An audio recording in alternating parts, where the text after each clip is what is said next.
Rashad, why you Anyway. didn't hit me up? Hey, Rashad. What's up, Rashad? Thank you, Rashad. Brother, I love you, brother. Trump, lit, What's up, in it, Rashad? yeah. What it do, boy? Hey, Rashad. Oh, yeah. What's up? My name is Rashad Milligan. If you are new to the channel, this is the road to 10K subs. If you are looking at my shoulder and wondering why does he have a whole thing of water on his shoulder, I will tell you. If you missed yesterday's stream, I recently dislocated my shoulder earlier this week, and so last night's stream, I just had the bag of ice or whatever tied to my shoulder, and I put it under my shirt, and that's kind of like how I was rocking last night. Today is gotten better because I've had the ice on my shoulder most of the day and stuff like that, but the pain is now kind of slowly going up from my shoulder to the back of my ear. So right before I recorded, I was like, let me put some ice on the back of my ear to relieve the pain, and I did that. And what happened? Of course, the ice is melted and the water poured down my shirt. So with that being said, let's get into what you guys came here for. And the first thing that I wanted to speak about is Grady Baby. Who else dropped tonight? I think Freddie Gibbs dropped tonight. That's the big thing and everything like that for the week in hip hop. However, y'all know where I went first. I went to Grady Baby, man. Anicia's Gangsta Grills tape, hosted, of course, by DJ Drama. And yeah, man, the rollout took a little while. It was a few months. I believe Never Need it feels like January at this point, to be honest. But a few months ago, it's taken a while to single, anticipation, reworking, Twitter rant, everything like that.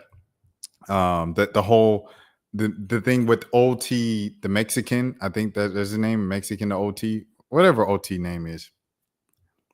She had all that stuff going on, and now the album's finally out. I'll tell you guys this off top, first listen, I love it, bro. I love it. Definitely the start of it. ATW going with freaking I'm sorry, ma. But starting off with I don't know, Jeezy vibes, everything like that, rapping over Jeezy with DJ Drama rap, screaming over it, yelling over it. That's some real Atlanta stuff. This felt like a real it was very on key. It was on theme. It had a cohesive theme. I had a cohesive message. I'm always a sucker for that stuff. I always love when one project is a project. And I hate when projects go from this to that to this. Let's make sure we get a little Caribbean record in. No, even here in Grady Baby with So Fine, with I think I want to say IDK freestyle, and maybe Dive In. The records that were more melodic and more about relationships. Maybe Daily Freestyle was under IDK, that category as well. All of those singing songs, shout out to Tink as well, shout out to Chicago. All of those songs, they still fit within the theme and the feel and the sound of the project. It still had that kind of undertone of Atlanta, undertone of kind of bubbly trap or whatever the case might be. It made sense within the project. And it wasn't just a Caribbean, this song, party song, TikTok song, this song. It was a cohesive project. And I know I've said that 80 gazillion times in the past minute, but we'll continue. So Fine, I like it. Break, of course, shouts out to Tony Snow. Tony produced, I believe, Break in number 9, the I Don't Give a F. And it was, Dan, what's happening, bro? And I thought it was funny to hear Tony's beats because it's literally how do I describe it? It's 2000s, that what I'm saying, Jeezy type of sound. And I always thought that was kind of funny with him because it's he kind of took a break from rap to go make those type of beats, 2000 beats and stuff like that. But I rock with it, bro. The break beat is crazy. The break beat is crazy. The beats that he had on No One Else, the mixtape and everything like that was hard as well. And the one on number 9 on the I Don't Give a F, that was a bit different and stuff like that. But I still rock with it. All the features did what they needed to do. Glorilla, like I said, Never Need has grown on me over the past couple of months. Glorilla, Caribou, Quavo, the put up. I ain't gonna lie, that might be my favorite single so far. Outside of Break, I like Break and I like No Scrub. I'm not gonna lie to you, but put up in terms of mainstream type of sound and stuff like that with Quavo, that's my favorite one out of those for sure. Uh, hard, hard, hard, hard, hard all the way through. Dang, like I think like number 9, and then like I said, these last 3 were kind of like more reflective. Kind of the state of my life right now, what I'm going through, relationships, all of these things and stuff like that. She talks about her ex, like Anicia. If you looked at a lot of her early interviews, she went through a lot of trauma, a lot of downs with her kind of encounters with men, whether it be in romance or dealing with her father. I know she was talking about kind of the difficult relationship she's had with her father and stuff like that. And in a lot of our early interviews, she was kind of saying, we don't need men for nothing. Like we appreciate the support, but we don't need men. We don't need men. And then like I'd be looking like, dang. And she's like, not you, Rashad, but like, and that was just always a thing that Anicia was kind of doing at the beginning of her career when she first broke out. And I think with Forbats, she is kind of softened up a lot. And I felt like, she's talking about being a lover girl and this and that and everything, and how Forbats just kind of changed her perspective on how she's kind of like seeing men. Like there's good men that treat women well and things of that sort. And that really shows through these last 3 tracks of her just opening up about what she's been through and kind of the love that she has now in her life. If you kind of go through the lyrics. So I like that. Shout out to Mana Leo as well on the 285 joint. That's the first time I heard that one. And I liked it. Shout out to Mana Leo. Don Julio, make a Fulio. Whether it's under Julio. I'm trying to see anything else that I want to say about this project before I give it my rating. I really liked the beat for Dive In. I like the beat for Dive In. I just liked it. The thing, yes. The thing I want to say, I don't know what happened with Drama. Like, I don't know if this was a thing. I think this is what happened, that she had the Grady Baby originally kind of like put together, and then she put out Never Need, right, to start the rollout for Grady Baby. And then the feedback was so many people were trashing it and talking down on it and things of that sort, that she was just like, okay, I'm going back to the drawing board. That's when she went on the Twitter rant, going back to square one. Benny, Atlanta, me, Anicia, we're going back to my basic sound that everybody fell in love with on my come up pre Back Outside, right? And so that's what she did with the rest of the singles, with Break, No Scrub, and then Put Up was more so, like I said, a mainstream sounding song, but it was hard, and it was like, it wasn't that. I felt like with Never Need, it was just so low energy. It sounded like I was listening to a rapper with low iron. And I know they say that about Caribou, but it was just like so. And now with Put Up, like I felt the energy. Bad want me to and like to bring that energy and still keep your voice, which is like the low kind of low effort. I was on a low effort. I think I started the trend. Anyways, I just like that. I enjoy it. It's good. But I say all of this because it seemed like DJ Drama, like I said, like she rearranged and just added different songs to it. DJ Drama didn't come back. DJ Drama didn't come back to put his drops on the rest of the on the rest of the project, on the rest of the mixtape. And then it's feeling a bit empty. It's feeling a bit hollow outside of that. You know what I'm saying? Like it's like it was DJ Drama at the beginning, and then I ain't hear DJ Drama on a couple of the songs. It sounded like they might have been recorded later. I don't know. I might be completely off, and I know I might be completely off. And then I didn't hear him at all at the end. And I would have loved to hear, on Dive In, we got a Gangsta Brazil drop, but I would love to hear, of course, and like that, we gone. Like I would have loved to hear that on Dive In, just to make it feel like the full Gangsta Grills experience. And I would have loved to hear a little more drama just throughout the project in general. So with that being said, I think about through the first 7-8 tracks, I was looking at a 9 out of 10. And then I was like, okay, maybe an 8.5 out of 10, because I know if I gave it a 9 out of 10 off top, people would think I'm being biased. But after hearing the entire thing, like I said, that no drama, consistency throughout the end and stuff, I'll still give it. I'm not gonna lie, bro, because of the versatility of the diversity of the lyrical content, what she's talking about in each song, everything. I'll still give it an 8.5, dog. I'll still give it 8.5. A very, very solid project. It stays on mark, it stays on theme, and it really talks about, like, if you want to know how Atlanta feels, I think this Anicia Grady Baby is a good one for it. So Anicia, 8.5 out of 10, 8.5 out of 10 for Grady Baby. Shouts out. Okay, let me get into this joint.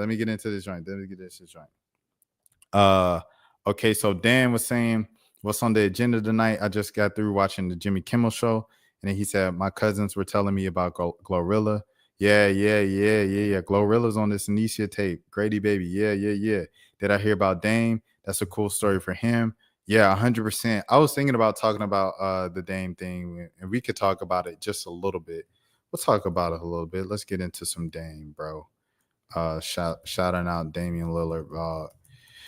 I think if anything, if this teaches you anything, bro, you guys know what it teaches you, man.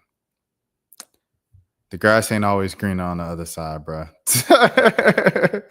What they say when they say the thing, when they say, man, you don't want to go outside, man. You don't want to be back single in these single streets, bro. Like, the women expect you to pay the bill, they expect you to pay rent, they expect you to pay their mortgage. Pay for daycare for their children. You don't want to be single out here. There's nothing more greener on the other side. I promise you that. And while Dame never got to go to Miami, which was long speculated of where he actually wanted to go, leaving Portland and getting a divorce from his wife and things of that sort, and kind of the personal stuff, I should say, as opposed to just straight up saying divorce. That sounded insensitive. Despite him not going to Miami, he still left. And he teamed up with another superstar, and he got his wish. He said, Portland's going in a different direction of rebuilding and things of that sort. I feel like at this point, if you're Portland, why not call up DC and see if you can get CJ, bro? Might as well just get CJ, dog. Just get CJ. If you're going to be trash, rebuild, everything like that, why not just do it with CJ and Dame? Let those boys rock out and end their careers back where they started.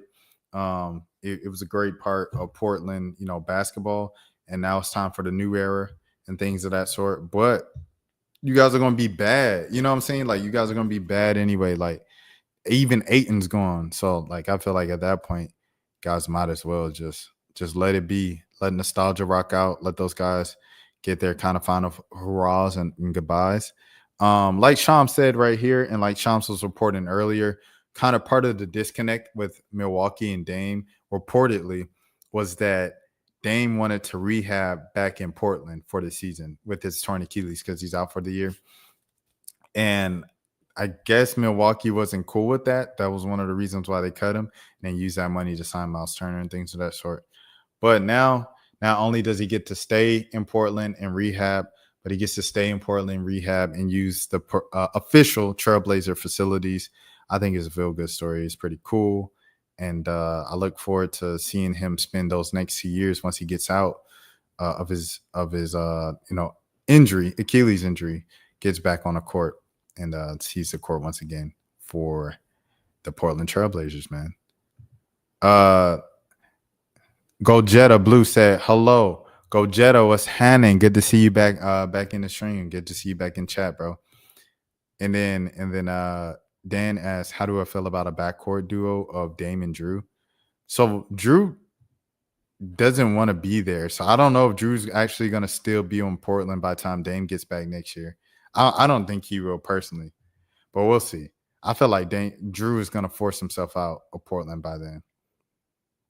But how I feel about it, okay, they're older. The rest of the team is younger, right? So the rest of the team is like a lottery team, but those veteran backcourt guys are playoff veteran backcourt guys.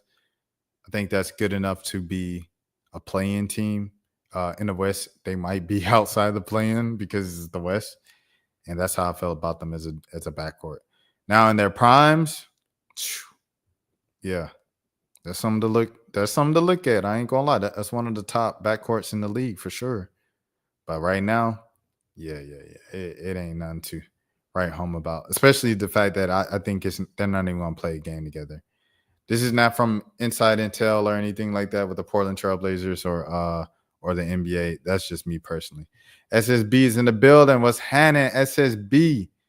This is a retirement move. Yeah. Because he's 35 right now. So, okay, 36 by the time he gets back from the Achilles injury. And then you have 2 more years. So that'll put him at 38 years old. It's pretty. Yeah, it's like KG going back to Minnesota to end his career. Then going back to Portland feels like a feel-good story, like everything he did for that team. But Portland has been a bad team since him and CJ left 100%. Did he retire? No, Gojetta. He hasn't retired yet. He has an Achilles injury, so he's not going to play this entire season. So he was originally planning to rehab in Portland, even when he was on the Milwaukee Bucks. I guess Milwaukee didn't like that, so they cut him and they used that money to sign Miles Turner. In the meantime, now Dame re-signs with Portland, so he can not only rehab this entire year with his Achilles in Portland, but he could do it at the official Trailblazer facilities as well. SSB said, I have no idea why he didn't go ring chase. Because ring chasing, bro, it just isn't worth it. I think after we saw Dame, what happened with KD, dog, like, I just don't think like ring chasing is worth it. Because people don't value the rings, bro. Like the public doesn't value the rings. Like, I think Dwight Howard's joint, it didn't feel like ring chasing. It didn't feel like ring chasing. And then he really helped that team, the Lakers, win that championship, the bubble championship and things of that sort. So I think that was a case where, ring chasing or joining a loaded team with a lot of other guys paid off in his favor. But other than that, like most players that do that, they don't even get the respect. Like Chris Paul, when he went to Golden State, if they would have won, if that would have worked out, then people wouldn't give Chris Paul that credit. They would have been like, oh, Steph wins a 5th one, Dan said, I have my top teams in the West. Okay, all right, so here we go. Dan has OKC 1, Houston 2, Minnesota 3, Denver 4, Dallas 5, Lakers 6, Clippers 7th, Warriors 8th, Spurs 9th, and Grizzlies 10th. I like that. Do I think this is a loser move? No, I think this is just like I said, SSB. At the beginning of the kind of like segment, I was just like, it's really just like when people tell you the grass ain't greener on the other side. If you become single again, you go back in the dating pool. Don't do it. The new dating scene and the old dating scene from the last time you were single was just completely different. The grass ain't always green on the other side, man. And I think at the end of the day, Dame is happy in Portland. Like the fact that he was still in Portland in the offseason after he went to the Bucks, it says a lot. And I think he's just very dedicated to that Northwest area, the Pacific area, and things of that sort, man. That's what I think. So it's just like it's a thing of happiness. And then it's also like if Lillard went to Boston, bro, and he was trying to fight for a championship as Tatum came back from his Achilles injury, just would have been ugly, dog. I'm not even gonna lie to you. Just would have, in my opinion, I think it would have been ugly. And then if he won, Dame would have even got that credit. The credit would have went to Dame, Tatum, and Brown again. Tatum and Brown got their second one. Can the Celtics still become a dynasty? Do they still have time to become a dynasty before those guys get old? The Blazers bringing back Dame seems like a desperate move. There's reports CP3 could come back to the Clippers. Do I like that move? Clippers is stacked, bro. I think is Ben Simmons. Did they just sign Ben Simmons to 1 year? Let me see Ben Simmons' contract first of all. It's about right because I think it's just a 1 year. Yeah, it was a 1 year deal. So he's back on the market. Yep. Okay, so now that he's back on the market, I mean, I guess it makes sense. Like put Chris Paul in the dang, you know what I'm saying? Chris Paul in the Ben Simmons role of the backup point guard and stuff like that. I guess that makes sense, to be honest. But that doesn't move much of a needle for the Clippers still. I don't know about that. And does Chris want to do that? I don't think he wants to do that. Because the starter would be Harden, right? The starter has to be Harden. if you start Bill. But if you bring Bill off the bench and you have Chris at the 1, Harden at the 2, Kawhi at the 3, who at the 4, and then Zubac at the 5. Who's John Collins at the 4. Hey, that's a good 5. and then coming off the bench, you have Chris. Well, no, not Chris Paul. Coming off the bench, you have Bill and Bogey, and that's all I could think of. But yeah, off top, that's a nice 7-man rotation. Yeah. Dan said he's still a free agent. Yeah, that's nice rotation. 7-man. Lillard should just retire. Just like going back to your ex you got away from. Clippers that come off as having no plan. Yeah, I ain't gonna lie. I felt like ever since they had that team with all the dudes from LA, when it was like James Harden, Paul George, Kawhi, and Russell Westbrook, and they were all from LA, it was just like it seems cool, but it don't make no sense. Like, you just got a bunch of like guys who used to be famous and used to be superstars. You know, it just didn't make sense to me, bro. Yeah. That's the 5 I was saying. And the SSB said, actually, the Clippers are the West version of the 2000s Hawks. They are better than lottery teams, but not good enough to compete. You mean like the late 2000s and early 2010s Hawks? Because the early 2000s Hawks was dog garbage. The early 2000s Hawks was Jason Terry, Glenn Robinson, Sharif Abdul-Rahim, Theo Ratliff. Those were the dark days, bro. Nobody in the stands. The stands was empty. Steven Jackson said he used to thought that the fans would like come dressed as seats because that's how empty it was, bro. It didn't get lit to, like you say, to Joe Johnson came in 2005. That's when it got lit. Shout out Josh Smith too.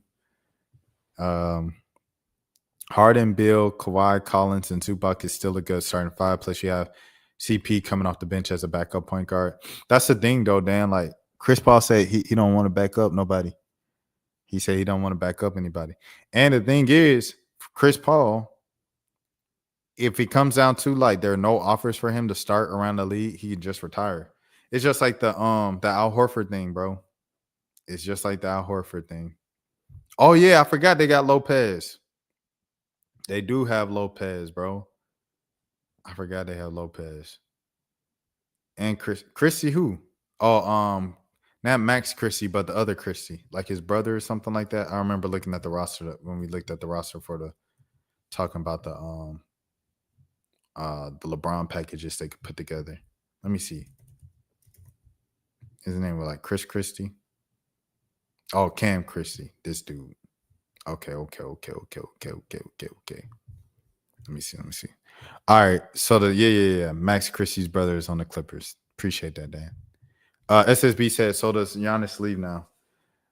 I don't think Giannis should leave. Like, I think he should just stay, bro. I think who was it that opened up? Like, and T talks about this a lot on 520. Like, he was talking about this before Dame did it, but he said just go back to Portland, bro. And T was talking about his entire career. He said no place is going to treat you like the place that drafted you, because that's home. Like every other organization, like when he was talking about DeJounte Murray, when DeJounte Murray was venting on the pivot about the Pelicans not really accommodating him the way he needed to until he got hurt. He said, yeah, that's just how it's going to be, man. And until like, unless you're on the team that drafted you, that's the only place that's going to treat you like, hey, we're going to make sure you get the right treatment. We're going to make sure you get the food, everything that you want, recovery, all that stuff, access to the facility, anything that you need without any problems. And he says, once you leave that, then you kind of lose that in the league. So when I look at, and then I've always seen it from like the Hawks standpoint of any time they hold on to a guy for a little while, and then the second that they let him go, it becomes ping pong balls around the league, bro. Just trying to stay relevant. Like DeAndre Brumby, shout out to Pierre. It's exactly right when he left. He went to Detroit. Then he went, no, not Detroit, but he went to Brooklyn, then Toronto. Then he went here, he went there, and then he was like out of the league. Another example of that was Kevin Huerter. hold on to Kevin Herter for a while. Shouts out to Red Velvet. That's my guy. Shouts out to Kev's parents. Both of them follow me and stuff like that still to this day. Shouts out to Shindahoa High School up there in New York. Shouts out to Ian Anderson. Anyways, Kev, they was holding on to him for a while. They traded him to Sacramento. And then after that, it was like Sacramento traded him to Chicago. I think Kevin might have got traded again this offseason. Hold on. Let me see if he got traded again from Chicago. Let me see. Kevin Herter, summer tour so far. Okay, so he's still on the Bulls. But it's like, I seen him. And someone that they saying Joker could have got traded again this summer. I'm like, dang. Once you leave that team, you get off that team that drafted you, you become a journeyman and stuff like that. So I think, like I said, that's one of the main reasons why Dame went back. And that's the reason why I think Giannis isn't leaving. Because I think we all saw it as fans from a superstar perspective with Kevin Durant. It's like Kevin Durant leaves OKC, and that was just it for Brody. That was it for bro. Like, he never had a home, like a solid home since then, and he was just bouncing from team to team. Bron could go play for anybody. At the end of the day, when LeBron retires and we look back at LeBron's career, everybody's going to look at LeBron as a Cleveland Cavalier, bro. Like, I don't care how long you was on the Lakers. I don't care if you was on the Lakers longer than what you've been on Cleveland. Everybody in the world going to look at you as a Cleveland Cavalier. When you go play in Cleveland, they give you the standing ovation and they play the little tribute video and stuff like that. You are a Cleveland Cavalier. It's just like Vince Carter when he went back to Toronto the last couple of years, bro. He's a Raptor, bro. So, yeah, I say all that to say Giannis is going to stay just for the sake of, like, what else you going to do? Like, where else is it going to be better? You going to leave to be somebody else's Robin, right? Help them win a championship. Say you go to Miami. All right, you're going to join Tyler Hero and Bam. Okay, you might be the face and the superstar at the end of the day. LeBron James went to the Miami Heat, right? Dwayne Wade was still, this is Dwayne Wade's team. And that's insane, dog. That's LeBron James at the peak of his career. He hands down best player in the league, best player in the world at this time and stuff like that. Oh, well, of course, after Kobe, up into Kobe tearing his Achilles. He was the best player in the league, things of that sort. And, like, it's still Dwayne Wade's team because Dwayne Wade was drafted by them. Dwayne Wade won the championship with them before LeBron came. So, like, does Giannis really want to go to another team and you consider the dang Robin for winning your second title? I ain't gonna lie to you, probably not. Just stay in Milwaukee, bro. The grass ain't always green on the other side. I don't think Giannis is leaving, what Dan said. I mean, they brought back most of their players. But I ain't gonna lie, the Milwaukee lineup is nasty, bro. It's nasty. Like, it looks like a lottery team. It looks like a lottery team. If CP3 wanted to win, he would go sign with Milwaukee and be a point guard for Giannis. The thing about it, though, is like, you're Zero in the building. We got a full house tonight, man. What's happening, Zero?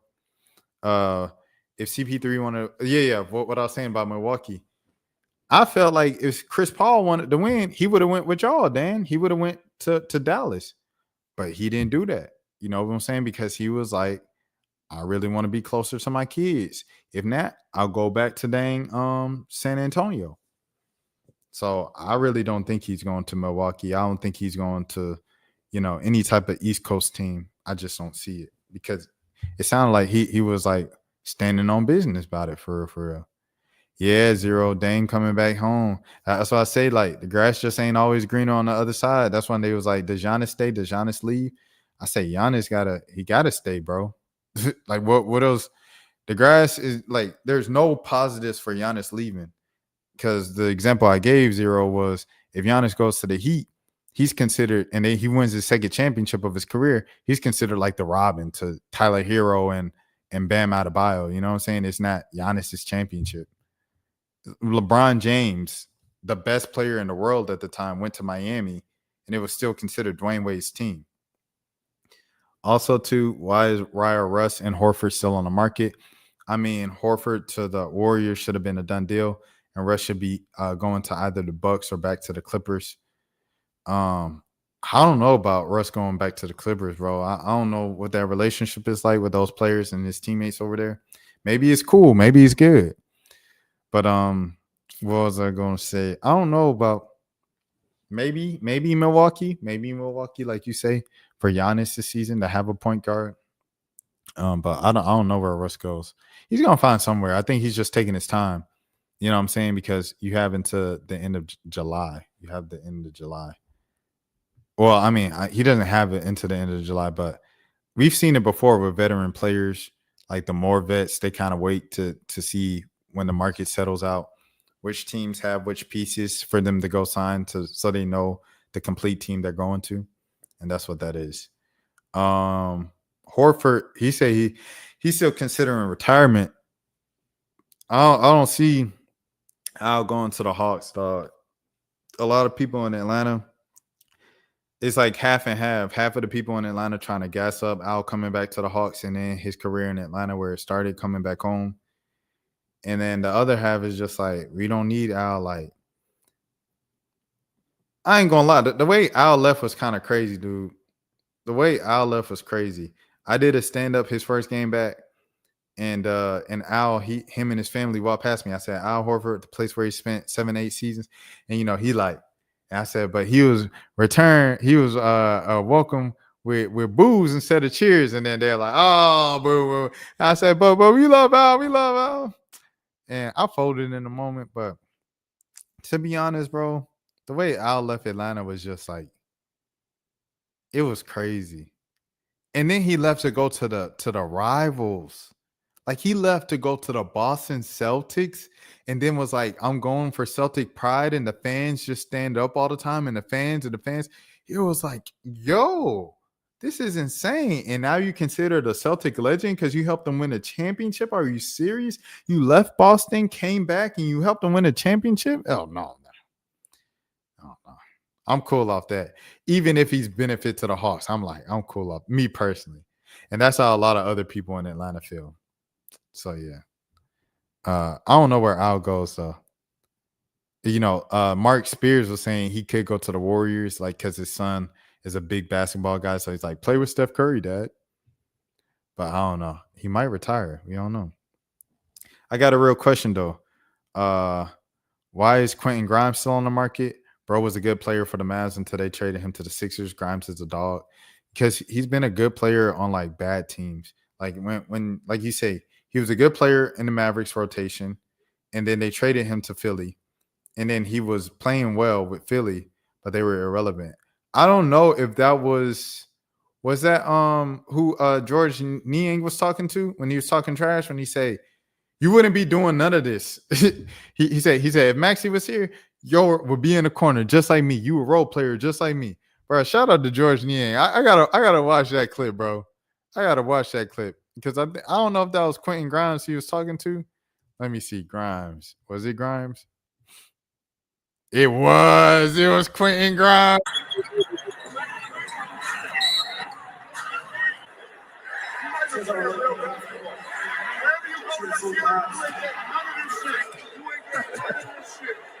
George. Oh, hold on. My bad. Let me replay it so y'all can see it with the captions. Let me replay. I got to take the chat off.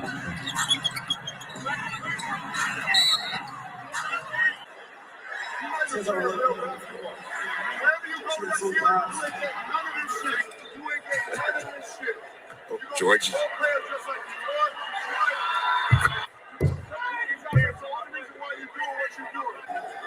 Out here, you're actually in the corner. So out here, you're in the corner. Top this shit. Out here, you're in the corner. Top this shit. Shout out to George Niang, bro. This is one of my favorite trash talking moments of all time, dog. That's one of my favorite trash talking moments of all time. Shout out to George Niang, man. It's crazy that Grimes is still on the market. He's a solid player. Giannis wouldn't be considered a Robin. He'll be Batman, but won't be the face of the franchise. There's a difference. So it's like you say, like everybody acknowledged that Bron was the best player on the Heat, but the face of the franchise was still Wade because it was his team. But okay, so look, Kevin Durant on the Warriors, right? Durant on the Warriors, people will argue, it was a debate whether or not was Durant the best player or was Curry the best player. I felt like it changed every night, right? But everyone agreed that Curry was the face of the Warriors. So in that, people didn't look at it like, oh, Durant, Batman, you know what I'm saying? Some people would say that like he played out of his mind or whatever, but they won in 5 games. It's like, okay, without Durant, they would have won in 6, 7 games instead of 5. Like, I don't know, bro. All I know is keep LeBron away from my Knicks. We don't want LeBron in Dallas either. Who would have thought of a world where NBA teams are like, and fans are like, we don't want LeBron on our team? I remember the Cleveland Cavaliers fans were saying that last year. I was like, dang, that's crazy. Like, if Giannis goes to the Knicks, he would be considered the best player and the Batman of the team, but not the face of the franchise. If Giannis won a championship with the Knicks, I think Giannis would get a lot of the love, bro. I'm not gonna lie to you. I don't think it'd be considered Jalen Brunson's championship. I don't know why I think that, but I don't think that in Miami. Like in Miami, I think it'll be considered like Tyler Hero and Bam Adebayo. We did it, featuring Giannis, But New York loves Jalen Brunson, bro. And he kind of like he took him to the Eastern Conference Finals. Shout out to Thibs as well. Why did they fire Thibs? I don't know.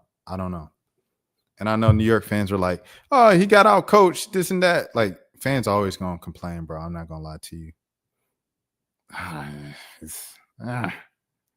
It's a weird thing, bro. It's a weird thing. Hold on. I'm still scrolling down. I hope y'all don't get him either. Dallas. If Al Horford was smart, he would go back to Boston because the Celtics don't have a backup 5 behind KP. SSB said Al isn't a legend for Boston. He has to be. They won a championship. But Boston fans consider him a legend, a Boston legend. Al Horford. I looked it up the other day. That's where I got it from. Is Al Horford a Celtic legend? A legend. See, hold on. In the Celtics franchise, whose history boasts the best players in history, Horford was a good player. He's never a superstar or face of the franchise. Oops. Here it is. AI said, yes, Al Horford is widely considered the Celtics legend by many fans and analysts due to his impact on and off the court, including his leadership, professionalism, and contributions to the team's success. So, yeah. I don't know. I guess it just depends on who you ask for real. But I wouldn't go back to Boston. Like, I think he's too old to go to Boston, bro. Oh, yeah, he said, my bad, KP is on the Hawks. Yeah. Yeah, he shouldn't go back to Boston. He's too old for Boston, bro. Let me see. Hold on, I'm still scrolling down, catching up on these comments. Horford is an NBA championship. He can bring experience back to the ATL if he continues to play. I'm good off it. Porzingis was also on the team. He also won a championship. I'm good off it. 0. If LeBron got brought out, then Dallas would consider it. Oh, yeah, because you don't have to give up people. What would happen if Niang and Grimes were on the same team? They'll flush it, man. It's a lot of players that have like beefs and like trash talking episodes, and they eventually get traded onto the same team. Shouts out to the W. It happens a lot in the WNBA. With Sophie Cunningham and who was that? Sophie Cunningham and Kyle Copper when they were on Phoenix at the same time, and then it happened with Marina Mabrey and Dejanay Carrington. It happens a lot in the WNBA. With the Hawks, I remember it happened with when Chris Dunn went to the Hawks to play with Trae Young. Like, both of those guys had long-standing beef too on the court. And of course, Philly, when Andre Drummond came to play with Joel Embiid, Durant was the best player, 2 finals MVPs. But like, people don't give Durant credit for that, bro. That's what I'm saying. Like, and it wasn't like a hands down Durant is the best player on the Warriors. It was a lot of people arguing that Steph Curry was the best player. So that's what I'm saying is like, people still, I don't think we'll ever give Durant that full credit, bro. And that's how I feel like it'll be for Giannis if he left and won another championship somewhere else. If the Mavs got LeBron in the trade, then Dallas would be second apron, and that could complicate things. Yeah, y'all lose picks, everything for a 40-year-old. Crazy. It's Steph's team. KD was a great player and a great system. Well, there you have it. Miami was Wade's team, but LeBron got attention. Hold on. If the Heat got LeBron, they would have a whole lot of expiring contracts on their rosters for trades. Yeah, that I don't see Miami getting him. I respect Brunson, but I'm not high on him. Never was. The rest of your city love him. At the end of the day, a lot of that stuff be my shoulder. At the end of the day, a lot of that stuff is about like just community love and stuff like that, bro. For real, for real. Reinforcements has arrived. Big Nate, what's happening?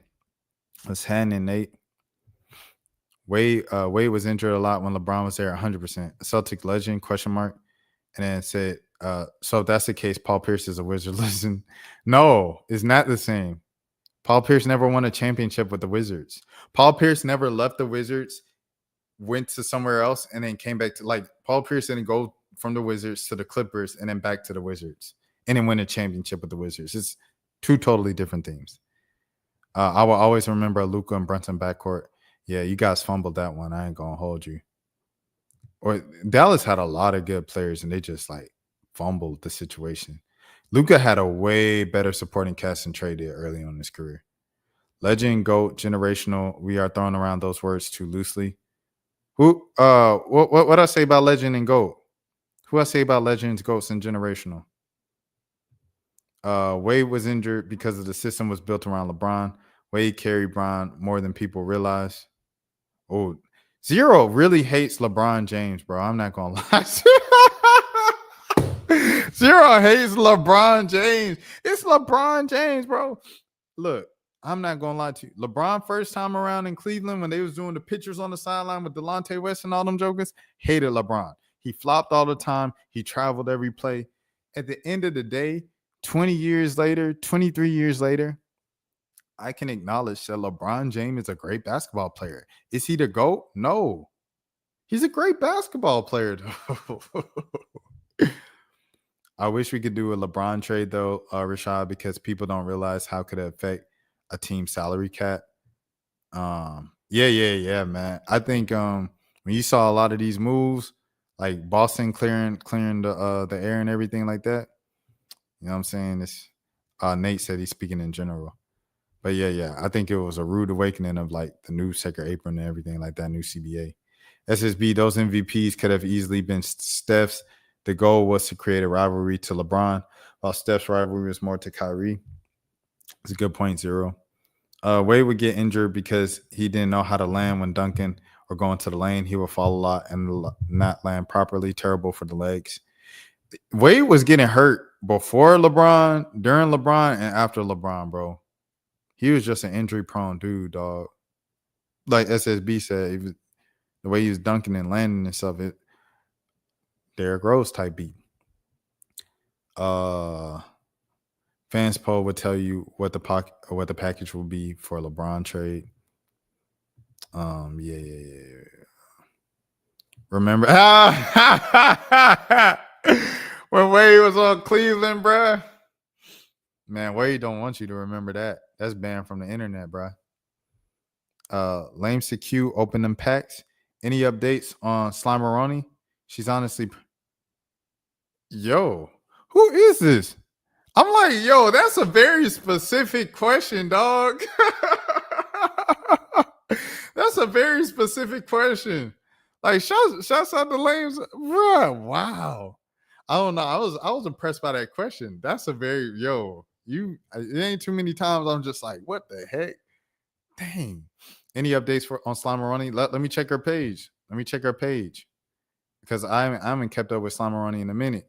I know I was talking to you guys seen the Kia Shine interview last year. If you haven't, make sure you check it out. Kia Shine interview in 2024. And he was talking about that he's produced a few songs for Slimeroni. He's got some songs with her and stuff. You've gained a new fan. I saw your vid. Appreciate that, man. Appreciate that. Dang, that's crazy. Slimeroni. That just threw me off. That's true. SSB. Oh yeah, but Wade on the Cavs was crazy. Like they have scrubbed that from the internet, bro. For example, you would have to give up Clay, Gafford, Christie, PJ, and picks for LeBron and Bronny. He always says in Bronny. But yeah. Let me check out the Slimeroni thing for Lame ShaQ before I move on to the next thing we're talking about. Cause I'm just like, dang. But I was huge on Slimeroni, dog. I was huge on Slimeroni with the Shabuya and all that. But even before then, when they just had the joint, what was it? Running, I'm a cannon. Lori Harvey ain't got on me. Was that y'all know what's going on, Memphis, Glorilla. What's that? I forgot the song. LAZA. But it was like Run the Song So too. I love that song, bro. I love both of the things they did. Like Slimeroni was like my favorite one out of that girl of Memphis Girls. I can't find her page. Hold on. I gotta find her page. Give me a second. Let me see if I can find it. When was this freestyle? This was a whole year ago. Yeah, Slimeroni been quiet, dog. I'm not gonna lie to you. All right. Hold on. I'm gonna switch it back to this George Union thing as I look for Slimeroni.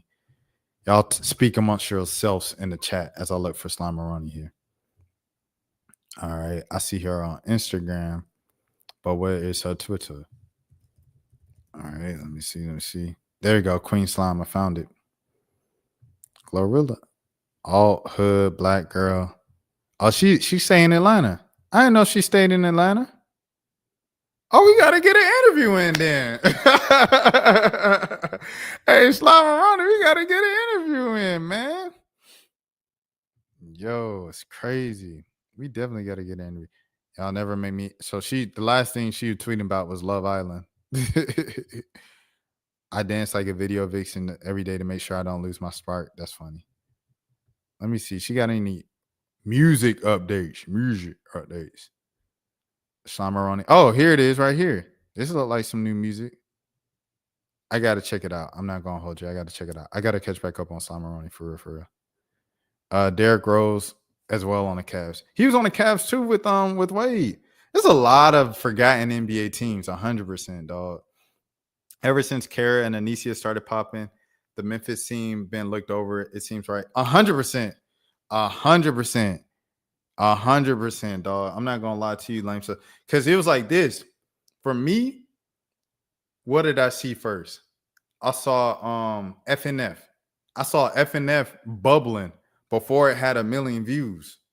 And then I checked out FNF and I saw Hit Kid. And I saw Hit Kid, what he was doing with all the Memphis girls.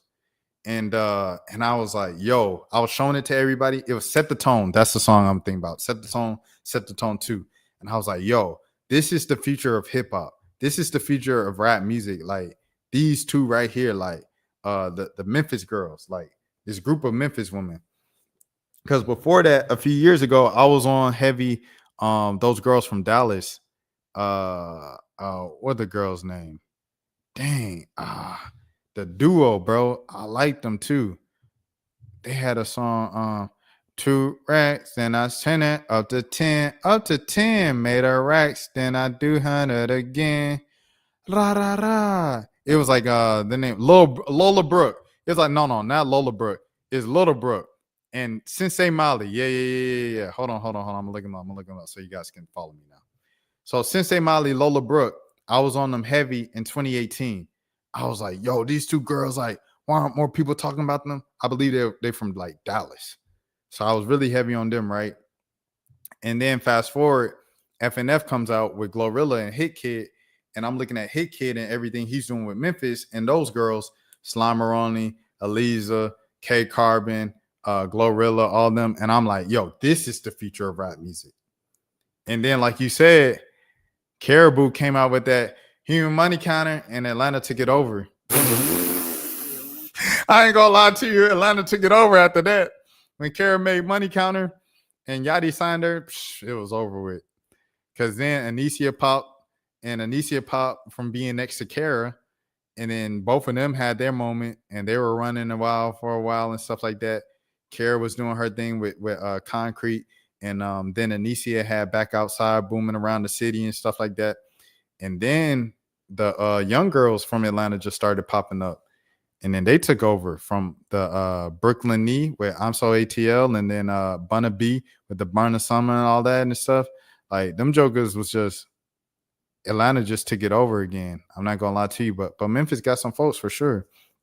Zero say he doesn't think the Memphis scene is being looked over. The culture is just shifting. People's interests are changing. But here's the thing, though, Zero. As people's interests change from region to state to city, everybody's still using Memphis flow. Everybody's still using Memphis flow. And shouts out to once again, always when we have these conversations about female rappers and stuff, I have to shout out 504 Icy Girl, because she's doing her own thing in New Orleans and stuff. I just like the movement she has going on and stuff, keeping the bounce music alive and everything. Dan said he's trying to get the trade machine for the fanspo of the LeBron trade of what it would take. But yeah. Hold on. Everybody's using the Memphis flow. Like you think Offset using Memphis flow a lot. A lot of other rappers use the Memphis flow. But in particular, I'll say Layla. If you don't know Layla Zero, look up Layla, bro. That's like one of my favorite artists. She's in the intro. She's like, "What's up, Rashad?" Like that's Layla. That's Mos Def daughter. She made Not My Problem and what's the other song? And do you want me? Do you wanna love me like that? Like that. So, anyways, she got a new song that's unreleased. I don't know when she's gonna release it, but she got her mom featured on it. And she like Glock in my head, 30 on my red. And she says she got that flow from Project Pat, because she said she recently just discovered Project Pat's discography. And she's like, where has this been all my life? He's just so cool rapping about, lifestyle and pimping and this and that. And it's more than just I got money. And it's so cool. Like the flow is so cool. And, it all goes back to Memphis. So wherever was popping and stuff, it's always going to be certain sounds that's always going to stay within hip hop, in my opinion. Like New York with the boom bap is always going to be a thing. The South, Atlanta with the trap is always going to be a thing, with the heavy bass, ba-bom, ba-bom, ba-bom. The 808s is always going to be a thing. And then that triplet flow in Memphis is always going to be a thing in rap music, bro. Always. And with samples, I think Louisiana and New Orleans is always going to have people always going to revisit that. Out west, the little funk sound, the bum, bum, bum, bum, bum, whatever that bounce, the West Coast is always going to be a thing in hip hop. And the North sound, I know I'm going all around, but the North sound in the central states and everything, that Detroit, Michigan, like the kind of double time beats and stuff like that, it's always going to be stuff. And I'm glad regions are back, but with regions being back, elements of each region are always going to stay alive in hip hop, in my opinion. That's just my opinion. But yeah. Shouts out to Slimeroni. You definitely reminded me to tap in with her. You just missed a Grady Baby review. I did a whole Grady Baby thing and trying like that, so you got to check that. Zero said that depends if you don't listen to today's artists. I listen to old stuff. Yeah, it's some new artists that you would like. Like I think you might like Guess Who Loves LeBron to Dallas? Colin Cowherd. Oh, I ain't never seen Colin Cowherd love anything LeBron. But I don't know if you like lyricism or like, I don't know what you rocking, because it's like, I think you would like the Clips. I think you like the new Clips album. New Clips album is stupid. Slick Rick just released an album that a lot of people was gassing about a month ago. And then if you want to go just like a little more new school, kind of 2010s, like blog era rapper type flow, Lareezy down in New Orleans, that joker rapping his behind off every song, and he make his own beats. So it's like it's a lot of people who give you that old school feel. If you talk about more old school R&B and everything like that, I feel like a lot of that sound, the 90s sound with R&B mixed in with the new school, is Layla. Layla give you a lot of that. And she, like I said, up there from New York, bro. He said I rock with Clips. I rock with Jordan Lucas and J. Cole. Okay. So you like rappers. Okay. Yeah. If you like rappers, I think you'll like Lareezy, bro. Check out Lareezy. It's content and lyricism. Okay. So yeah. You like rapping. I like rapping too. I like fun. I like trap. You know, I'm from Atlanta, so I like a mixture of all of it, you know, for sure. Marco Plus, Ben Riley. Shouts out to my guys in Atlanta as well, man. Have I ever heard of Wine? Yeah. When. I'm curious to hear what you would thought about suburban female rap. So when is dope. When can rap. I don't listen to Win. I'm not even gonna lie to you. I'm not even gonna lie to you. I don't listen to Win like on just a leisure kind of basis. She's someone who, like, when she pops up for me on the timeline or whatever, I'll listen to her and stuff like that. I know one record she was pushing for a long time was like, I see you staring at me from across the bar, and you know, something like that. She can rap her behind off, but I don't know. I just don't listen to her that much. Ain't no diss to her. She can rap. I think she can rap. It's just it hasn't connected for me yet. Portland, Oregon specifically. Yeah, she from Portland. She from the Northwest. Shouts out to Dane. And he said, I got one player that is still a free agent, Kai Jones. It's a reason why. That joke with Kai Jones, what did he do for the Clippers last season? He might have did something. Hold on. Before I just write off Kai Jones, let me see what he did last season. See? What we talking about? You know what I'm saying? Like, what are we talking about here? But for the Mavs, it was only 12 games, 11 points, 6 rebounds. No, that's not that bad. I ain't going to hold you. That ain't that bad. Did the Clippers cut him first? Let me see. Yeah, the Clippers cut him first. The Clippers cut him and Mo Bamba first last year. That was something. Yeah, he signed with the Mavs after he got cut by the Clippers. So the Clippers cut both of them last year. That's something different. But yeah, shouts out to Win, though. Shouts out to Win. She could rap. It's just not, you know, my cup of tea, things of that sort.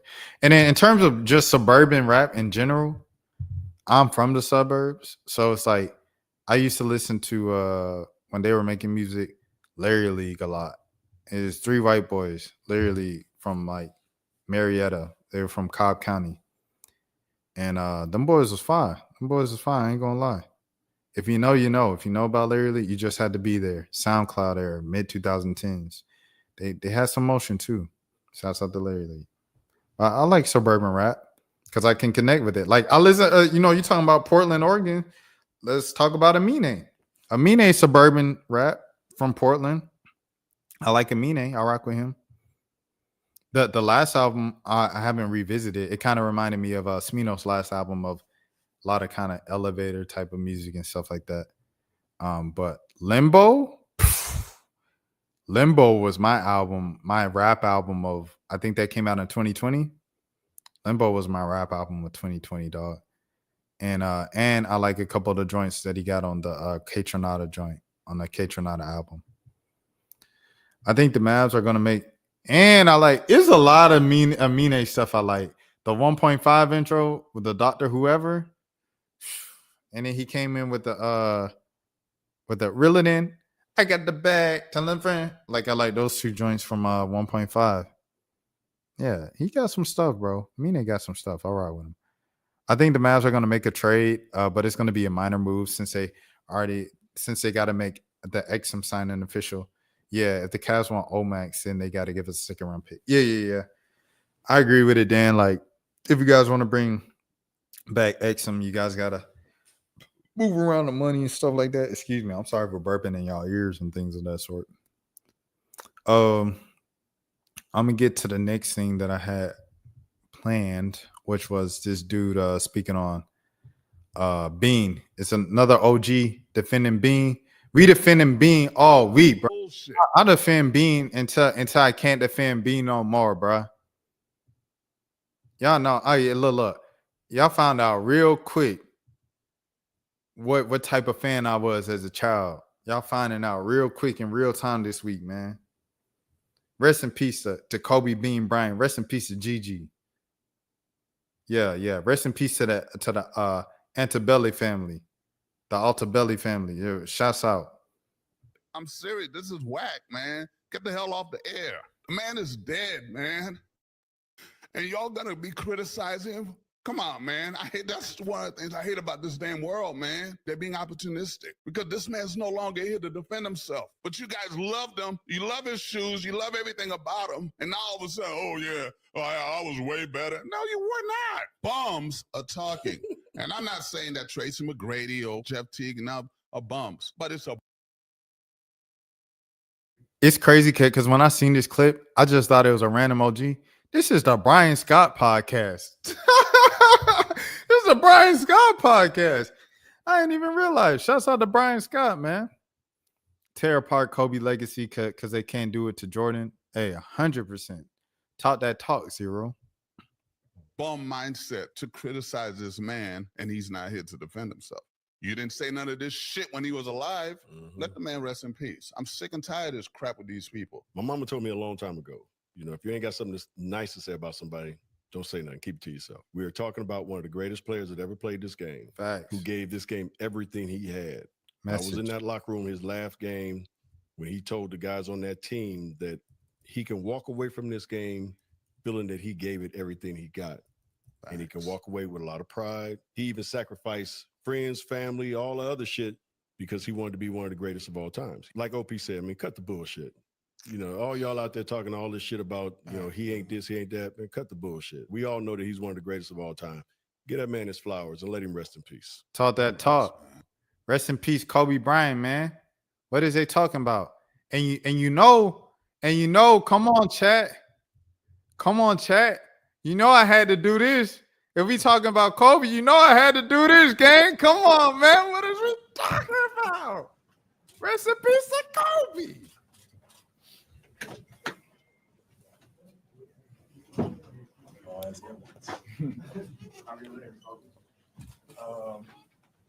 Not very good. Oh, camera work. What we doing, camera work? What we doing, camera work? Darvin a little bit after the game. And, he's known me since I was a baby. I believe it's the next phase of my that either one of them are up there with. All right, bro. Hey, shouts out to Kobe, man. Rest in peace to Kobe. Hold on, let me see. Let me see if I could find the one that I was looking for in the meantime. But yeah, man. Yeah, bro. Rest in peace to Kobe, dog. My dog, Kobe, man, for sure. Atlanta Post game. I'm trying to find this joint. Is it still up on the internet? It might not be on the internet no more. Hold on. I gotta find this. Cause if we talking about Kobe, if we are talking about Kobe Bean Bryant every single time, I have to do it for the culture. Have to for the culture, man. All right. Shouts out to yeah. I mean, T-Mac was a good player, and they definitely had their little scoring rivalry for like 1 or 2 years in the early 2000s, but that was about it, T-Mac. It's levels, dog. It's just levels, bro. And some people have to respect and acknowledge that sometimes it's just legends. Hold on. Okay. I found it. Dun. All right. There we go. If we talking about Kobe Bryant, we have to do this, man. Of course. Come on, bro. What are we talking about, bro? You've been on this team longer. Support organization. You ever give the young guys a tough time as you've been on this team longer than they've been alive? No, I mean only one player, you know, just trying to talk trash from the bench, and I made that comment to him and quickly didn't say anything anymore because he understood you know, how old I am, basically. But no. If anything, it's just helping the young guys out more than anything. Kobe, what were you missing? Rest in peace to Kobe Bryant, bro. Rest in peace to Kobe Bryant, dog. The GOAT, man. Oh, well, I'm saying the GOAT. I'm sorry. I see. I got a little hyped up there. But one of the greatest of all time, Kobe Bryant, bro. Kareem isn't better than LeBron.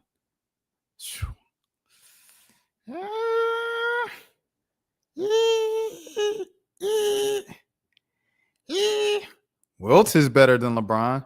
Dan got LeBron over Wilt, Kobe, and Bird. I think Wilt is better than LeBron, bro.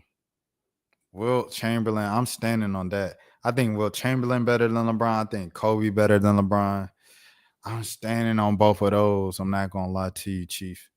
Do I have my all-time people that I wrote up on the thing pulled up here? Win whammy. Oh, here it is right here because we did this the other day. I got Jordan, Kareem, Wilt, Bill Russell, Kobe, and Duncan tied for 5th. LeBron at 7. 8, I got Magic. 9, I got Bird. 10, I got Shaq. 11, I got Oscar Robertson. 12, I got Steph. 13, I got KD.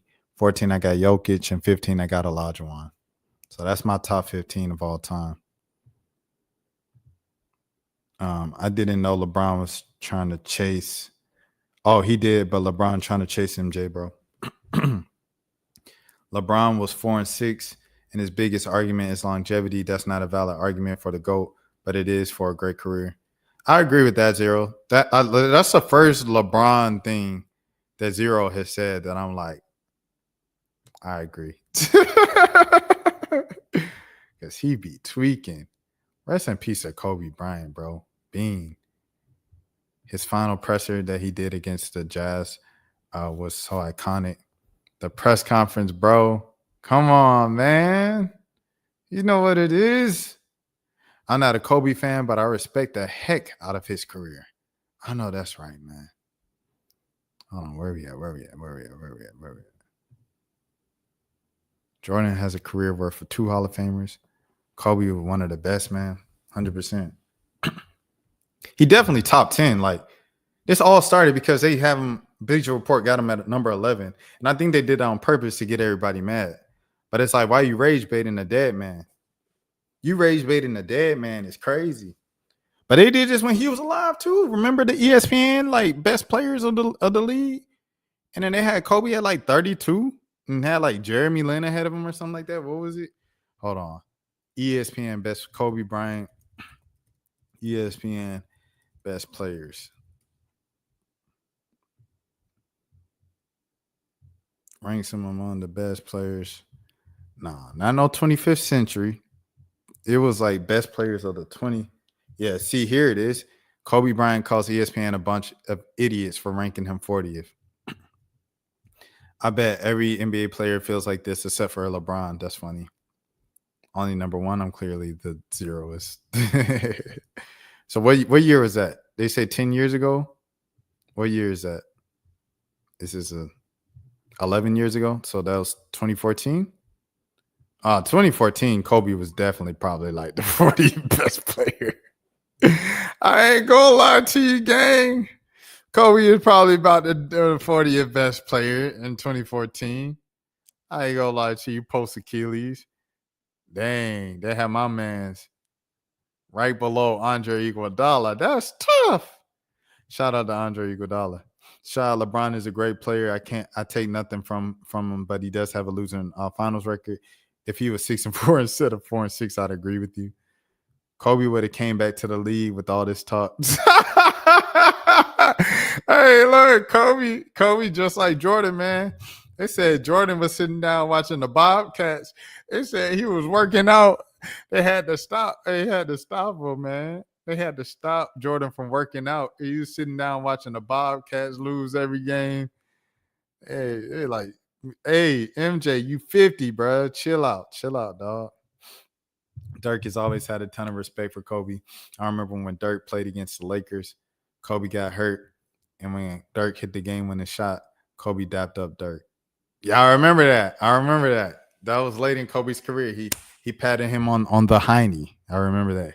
Kobe definitely would have pulled a Jordan. Kobe should have set his tail down because after the Achilles injury, God bless the dead, everything like that. But come on now. Post Achilles, Kobe, respectfully.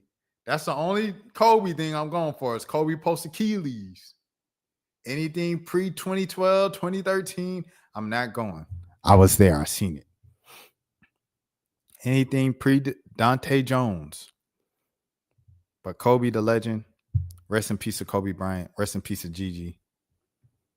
Kobe batted Dirk on it. Get that right, bro. On the hiney, man. He patted him on the hiney, bro. Kobe was a monster. He never turned out a challenge. Kobe is. I ain't about to get emotional. I did a thing, bro, on this channel like the day he passed, and it was just me just turning on the camera. I just talked with no script, no nothing for like 20 minutes, bro. Shout out to Kobe, bro. All right. I'm getting emotional. Next thing. I was watching like Studbudz tonight. Studbudz and oh dang, they deleted it. Dang, folks deleting their stuff from Studbudz. They don't want it to look like a bad thing because it's all over the internet. So let me see what Dan said. Which I remember that shot Dirk had against Melo and the Knicks at the Garden. Yeah, I think I remember that shot. No, not off top. I have to look at it. Hold on, let me see. I'm gonna pull it up. I can't share the screen for it because of NBA rights and stuff like that, but I'm gonna look it up. Dirk Knicks game winner. Oh yeah. I remember this. Play. I'm muting it just in case it pick up audio. Okay, so it's first of all, it's Vince Carter inbounding the ball. And then there was a curl for Jose Calderon to get the ball at the top. I think Dirk set an off screen down here. Hold on, I'll share the screen with you guys. Dirk, he set a screen here. It was looking like they're setting screens for Monte Ellis to come up top to get the ball. And then I don't know what's going on here. I don't know who this is behind Tyson Chandler. And then Vince, I don't know if he's running to the corner or if he's just running across the glass. I got to, once again, change the screen so you guys can't see so I can look at it. Okay, so Calderon. Okay, it's looking like Vince is going around. Dirk is like, all right, I'm going to just stay on with Melo. Okay, all right. And Jose is getting the ball to him, and it looked like Dirk probably just going to go to work, dribble the ball until the clock run out. All right, hold on, let me pull it up. Okay, I was right. He gets the ball. Melo does a little pre-work before Dirk gets the ball up here at the top of the key. Makes it difficult for him to catch the pass. And Dirk, he probably about to just wear him down. 7 seconds to win the game. All right, hold on. I'm about to play it again. Okay, 6, 5, 4, 3, 2. Oh, so at 2 seconds left, he finally took the dribble and he put the ball up with 1.7 left on the clock. Just enough to win the game. Cold-blooded, man. Dirk Nowitzki, one of the greatest to ever do it. Is Cat a better shooter, big shooter than Dirk? John, the Liquidator is a Caitlin Clark fan, but he has people who post Studbudz podcast from a CC fan perspective. The Dirk shot over Melo was so iconic. That shot was legendary. But maybe we'll find other clips on. Oh yeah. Oh no. There's definitely clips on Twitter, but them folks right there in particular, they made this joke that I thought was funny, and they deleted it. Oh, it bounced around the rim, it went off the glass, bounced up, and who's on this bench? Let's see who's on the bench. Let's see if we can name who's on the bench. Who's number 5? Is this Tim Hardaway Jr.? Can't tell. Because I don't know if I could zoom in. No, I can't zoom in. Can I zoom in? This looks like Marcus Camby. Don't know who this is. This looks like Raymond Felton. This looks like Paul Silas. This looks like Tibbs. I didn't know Tibbs was a assistant, if that is him, and then Mike Woodson. Is this JR? JR, I guess. Melo. Okay, I thought this was Raymond Felton. That must be Quincy AC. This is this might be Raymond Felton. Tyson Chandler. Okay, if this is Jose Calderon on the Mavericks, who is this? Landry Fields? Yeah, that's Landry Fields. Okay. Let me see. Rashad, aka Ray Ray. Ray Ray. Nope, Cat isn't a better shooter than Dirk. They be trying to make it, they be trying to push the narrative. No Thibs. I think he was in Minnesota at the time. That looked like Thibs, but I guess he's not. He's just another white dude. They coaches basketball. Anyways, Studbudz was amazing tonight. Shouts out to the Studbudz for the amazing content. Shawty Tish got too wasted. And when she got wasted, she was trying to take Angel Reese home, bro. It was crazy, dog. It was crazy. Someone said, "Thank you, Studbuzz, for confirming nearly every WNBA relationship lore and conspiracy in a matter of 2 hours." Yeah, that was funny. Another interview, they just asked, "Let's ask about your D1 girlfriend," and they started asking questions about AZ, and Paige started answering them. She was just like, "Hey, it is what it is, man." Studbuzz just watched NBA All-Star with one iPhone and a dream. 100%. It was a W stream. That look like they had Cheryl Reeves on there doing the just set up about a week ago. You know, I can't play the audio copyright, so I gotta sing the song. This was crazy. Was dang I see Tish in the back. They got Sid in the front. Oh my goodness. Oh my goodness, these folks was crazy. Studbuzz single-handedly united the timeline for one weekend, 100%. What I thought was funny was when they seen Skylar Diggins, excuse me, my bad. They seen Skylar Diggins because during the season, Tish told the story where she was trash talking Skylar Diggins, and Skylar Diggins was like, just what I'm saying, just competitive and stuff. And she said, "Ooh, that little crush that I thought I had on you, gone now." And then Sky said, "Shut up. You still like me." And then she kept like hooping on her, balling on her the whole time. So then she told that story and it went viral. So then Sky comes up and she runs up on her at the carpet and she says, "What you said?" Funny stuff, man. What the heck, bro? I'm laughing so hard. Yeah, no. Courtney Williams was throwing it back at that party, bro. I'm really happy for Studbuzz. They genuinely bring this type of happiness and vibes to everywhere, every day to people around them. I'm so glad they're getting to bring this type of joy to a bigger audience. They had 18,000 in their live. 18,000 in their live. It was only like Kai Cenat who had a bigger audience, unless you probably XQC might have had a better one. Although they had a good time. Yeah, 100%. Thank you, Studbuzz, Dejanay, and Sid, Mood. Let me mute this. Oh yeah, they had Lloyd perform. Who else performed? Lloyd performed. Mario performed. And Caitlin Clark's brother got on the mic and said, what did he say? He said the WNBA officials need to be better. He just repeated what he said in his tweet and delete. Looks like they had a few to drink. Yeah, no.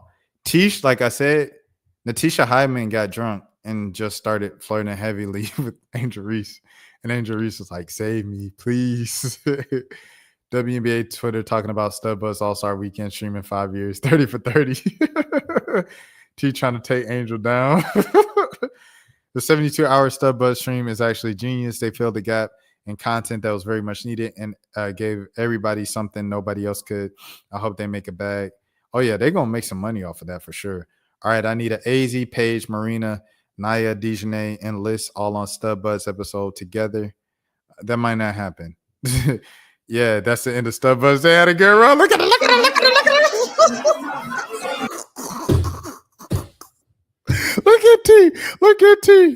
Look at T. See, but the thing is, T don't have to play. She don't have to participate in the skills challenge, 3-point. All she doing this weekend is literally streaming.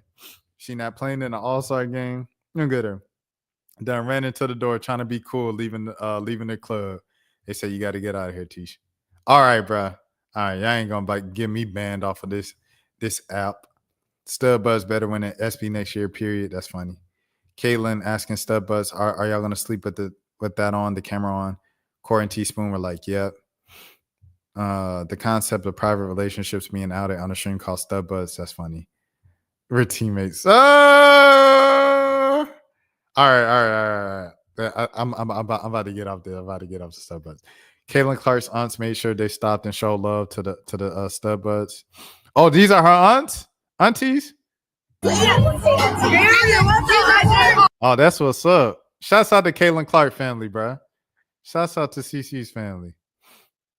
I had no idea. Like, because I seen this in real time. I just didn't know that was their family. Shouts out.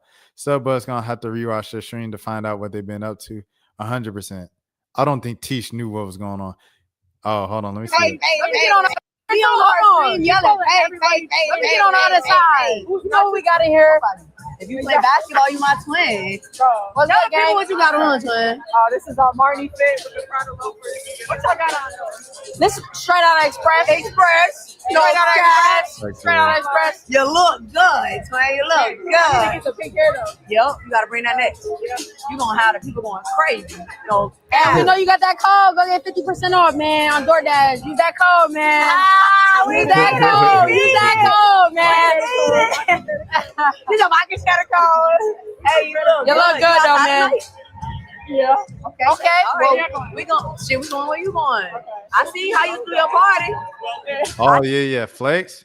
I ain't gonna lie, bro. I love Dallas dances, bro. Like the South Dallas swag. And then I think the money dance, right? The money dance, that's like a Dallas thing. Like that came from Dallas. So I used to love the money dance, bro. T is drunk, still on Angel Body. Yeah, she all on Angel Body. But Angel Reese's mom was like, I'm so glad she got to go out because she doesn't get to do this. Paige looked nervous. Them walking up on him. Look at this.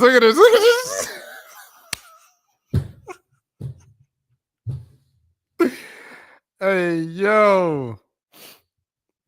But I know all y'all gonna try to act like I was trying to take her woman. I wasn't. I love your woman. She looked good. Believe it. And you look the fuck good. Believe it.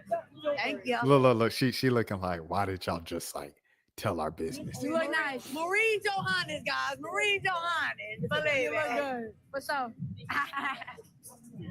Dad, come here. Yeah, but Courtney, she done flirted with every WNBA player, or at least called them fine. I think Natisha Hyman was actually flirting with them. But yeah, shouts out to the Studbudz, bro. Shouts out to the Studbudz for building such a large platform that they had to say Studbudz live on air at ESPN. Like, never in my life would I thought I would hear the word stud being said live on the air at ESPN. A Disney company, crazy. But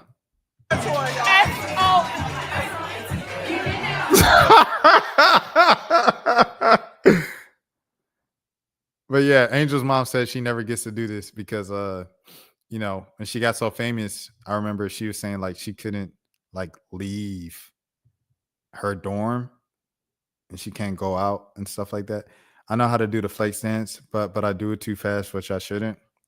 It's a flex. Hold on, I'm about to look up the flex dance. Okay, because I think that's like the when they be doing the South Dallas way when they watch me work. Well, come on now. Watch me work. When they do the South, my shoulder is still dislocated. Why do I keep moving? All right, hold on. Why would you be surprised? Oh my gosh. 0. It was funny. Like one time I went live earlier than usual. And so I had more people in here, right? And then I'm just talking or whatever. And yes, I don't know if you guys were in that live. I think it was SSB was in the live, bro. It might have been 0. And like it was more people in the live because it was like 10:30 Eastern. And I'm talking and stuff like that. And then one of y'all just came in with like, because I feel like it's a safe space when we go on this late and stuff like that because it's just us on here. And of course, people see the replay in the chat and everything. But it's like y'all be saying conspiracies and just wild stuff. So we in front of company and then y'all say something wild. I say, oh my goodness. I'm sorry, y'all. We usually don't go live this early and everything and stuff. And, it was that CC fan. I don't know if y'all remember that when he was like, Did Caitlyn who did he say? He was like, did Serena Williams and Venus Williams ever have to go through this, or Tiger Woods ever have to go through this? And I was like, yeah, they went through like worse stuff. It's by Cupid, Rashad. Oh, the flex. Hold on, let me see now. Cause now I'm interested. I can only play 5 seconds. So hopefully I could get the whole thing in 5 seconds. Oh, it's new. Shouts out to Cupid. Hold on, man. Let me see. Oh, lift your body. I don't know how to do that dance. When they do the slide to the left, slide to the right, now keep, now third. I don't know that. It's too many steps. But shouts out to that song. I know that song. He said, I was there. You said it was SSB. Y'all came in with them crazy day conspiracies. I was like, oh my goodness. You know, we got company in the building, man. They looking like, what is this chat talking about? But I love it, man. I love it. Yeah. Y'all be so wild, dog. I appreciate it. Because it's real. It's real, man. No, a lot of times I have to hold back because, you know, I have a job. So I appreciate when y'all be just letting it fly. Saying a lot of the things that I can't say because I have a job. So we cut in, but so dang, even Sophie, they sandwich Sophie. This is the Barbie about Angel. Wait, hold on. This just happened? Oh, they still going. I thought they was back in the hotel room. Hold on, let me look at Twitch. I'm pulling it up right now. Oh, they went back out. They went back out. Oh, so they muted right now, I guess, for the thing. They went back out, dog. They outside. Dang. Well, they got 8,000 people watching in the middle of the night. Shouts out to the Studbudz, bro. All right. Cool. Is there a clip? Is this a clip? I gotta be careful on my repost. She said she reposted it. Oh, here it is. What did I miss? What did he say? What did I miss? Oh, wow. What the fuck did I miss? Dang, Paige showing love to Angel. Like all the dang, I love this.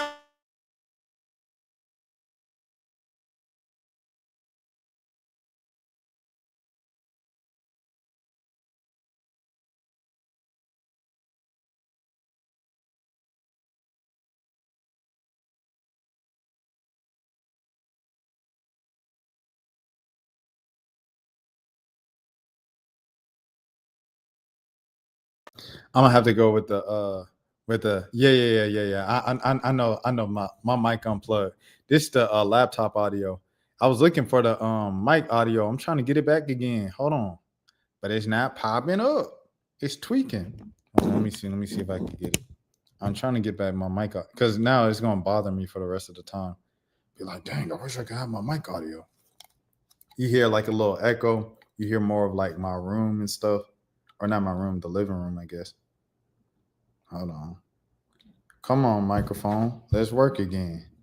Oh, there we go. All right, microphone working again. Give it a second. Yo. All right, there we go. All right. Yeah, no. They're live right now. Lexi and Dejanay were talking a bit. Oh, he said boots on the ground. Yeah, they did boots on the ground. They taught Rakia how to do it earlier in the night. And I was like, oh, that's fine. Lexi and Dejanay were talking a bit. No audio. Oh, yeah. My bad. I'm tweaking. But I just love to see it, bro. Love to see it. Like you guys said, no drama, no hate. You know, just everybody come together for one weekend. After this weekend, we can go back to our rivals and stuff like that in competition. But let's just spread love. Shouts out to the Studbudz for spreading love and everything. And I don't know, just pushing positivity and things of that sort. Look at the DJ. Gosh, Lee, them folks really gonna be out all night. I rock with it though, because it's like athletes don't get to do that during the season that often. Not gonna lie, Paige is a good looking woman. Shouts out to Paige. That's my youngin, man. That's my youngin. She was one of the people that helped get the channel off the ground, reacting to her and stuff like that. Lesbians for Angel Reese is funny. This is it perfectly embodied what happened at the party tonight. Is funny. I don't want any Studbudz slander on the TV no more. They just gave us one of the funniest days on W Twitter ever. Yeah. I ain't gonna lie. It was a W stream, bro. W stream, dog. Do everything. What my boy? Get AT ass. Look at AT looking like money. Fine shit. AT fine shit. Period. Look at AT ass. AT, talk to the people. Oh, all right. Where? AT don't ever want to talk. That's one thing I want to say about Klay Thompson, bro. You could tell Klay Thompson actually really likes Megan Thee Stallion because he like stopped on the carpet and spoke to the media about Megan Thee Stallion. If you in the basketball media, NBA media, you know Klay Thompson don't like to talk at all. He don't talk to the media at all, bro. Like we was in Atlanta one year, and he just walked out the locker room, and there was a whole scrum of people waiting for him outside the locker room in the hallway. And this man, Klay, he just like turned around at us and he was just like, good night. And we was all just like, what you doing? Like, you got a contractual obligation to speak to us. Klay don't like talking to the media, bro. But he did. Zero said it's publicity 100%. Literally my besties. That Angel said, free me from this girl. Yeah, she said, free me from the girl. But Angel Reese mom was talking about it. Shout out to Angel Reese mom. Shout out Angel Reese. Let me see. Megan Thee Stallion is going to bring up a bunch of headlines to the season coming up, and it might be good to bring a crowd to the AAC. Zero said it won't last long.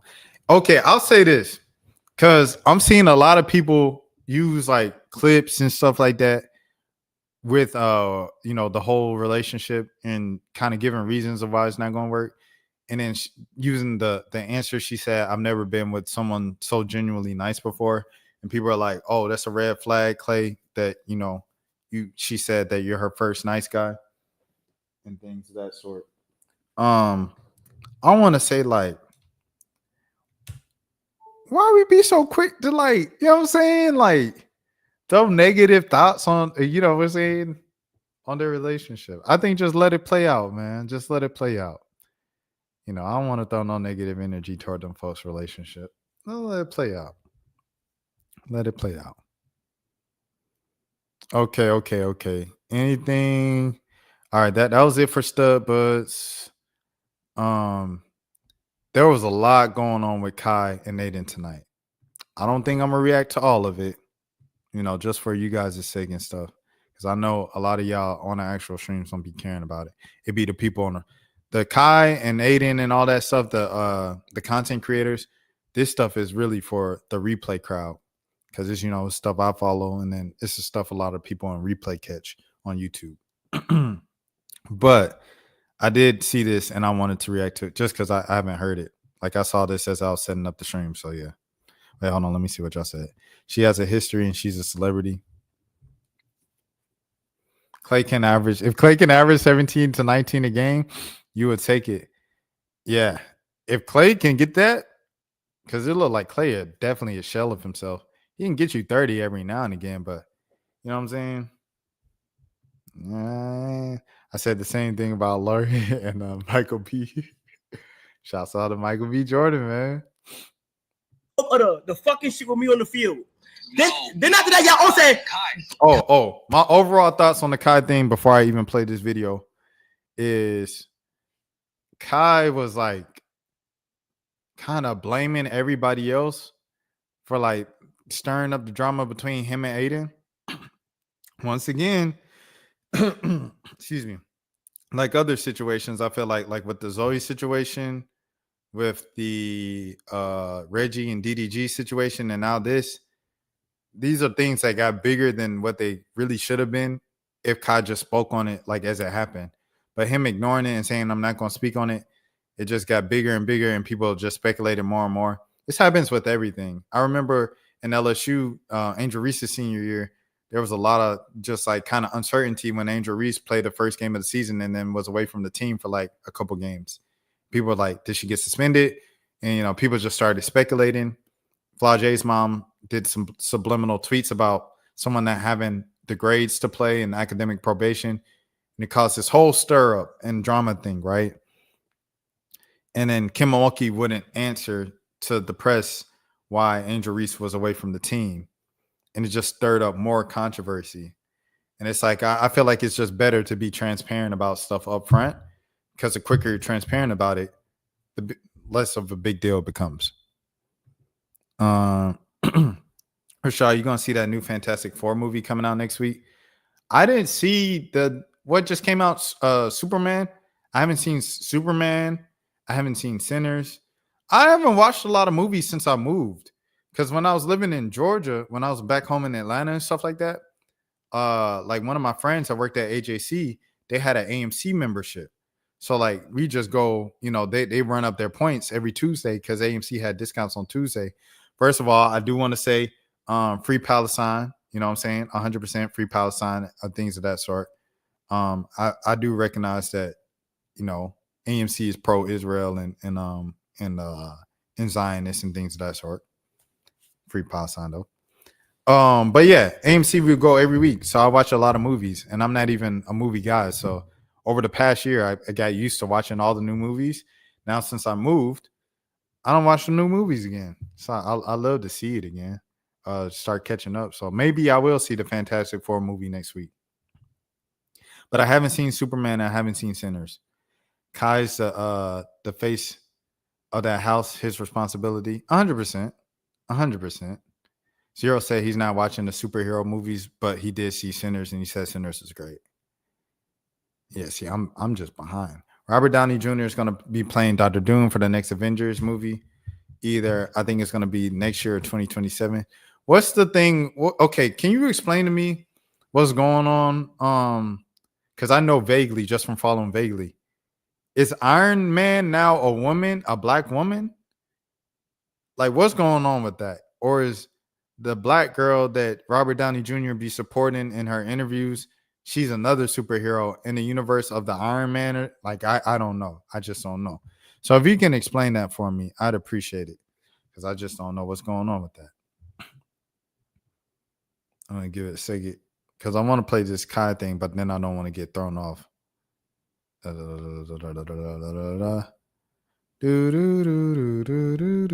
I'm going to play the Kai thing, and then I'll get to it afterwards. What? Stop. Can you? I was the only one out of the two.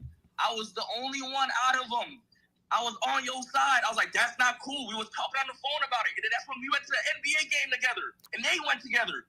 I was not. Oh, I got a question. I got a question. Hold on. I got a question. Did you?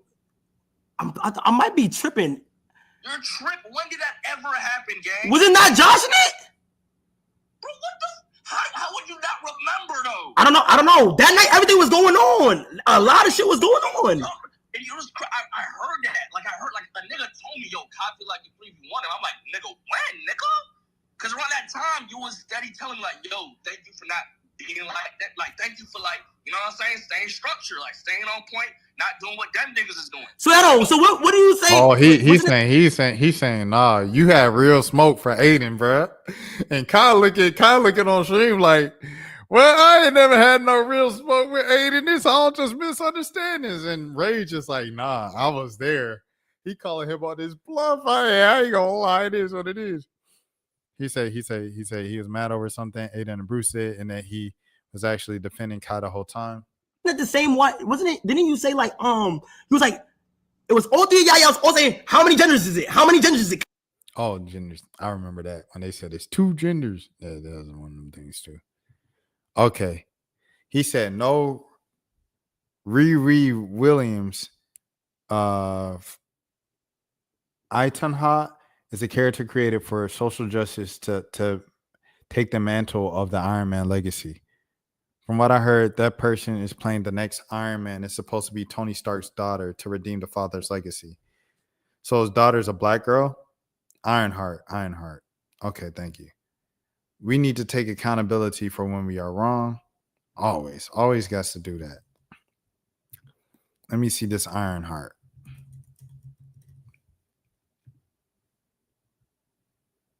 What do you think of Ironheart? What did you think of Ironheart? So this is already out. Oh, so Ironheart is a movie. See, look, that's how. Oh boy, it's a series. It's a mini series. Okay. Here we go. It is a mini series on Disney Plus. So this is a whole different thing. This is not a movie. Not a fire drill. This is the real Cree Summer on it. Shouts out to Cree Summer. She's on everything. I love you, Cree Summer. You are the best. You are so important to the culture. You are so important to arts, entertainment, Hollywood, all of the things. I appreciate you. I'm glad you're getting your flowers as the icon you are. And yeah, thank you, Cree Summer. Appreciate you. Cree Summer is in everything, dog. She connected to everything. Should I check out Ironheart this weekend and then give y'all like a review of it? Cause I'm off until Monday now. So I got like mad time for real. Or at least a little bit of time. No, Riri is a black girl who's LGBT and from the ghetto of Chicago. She's a genius level intellect.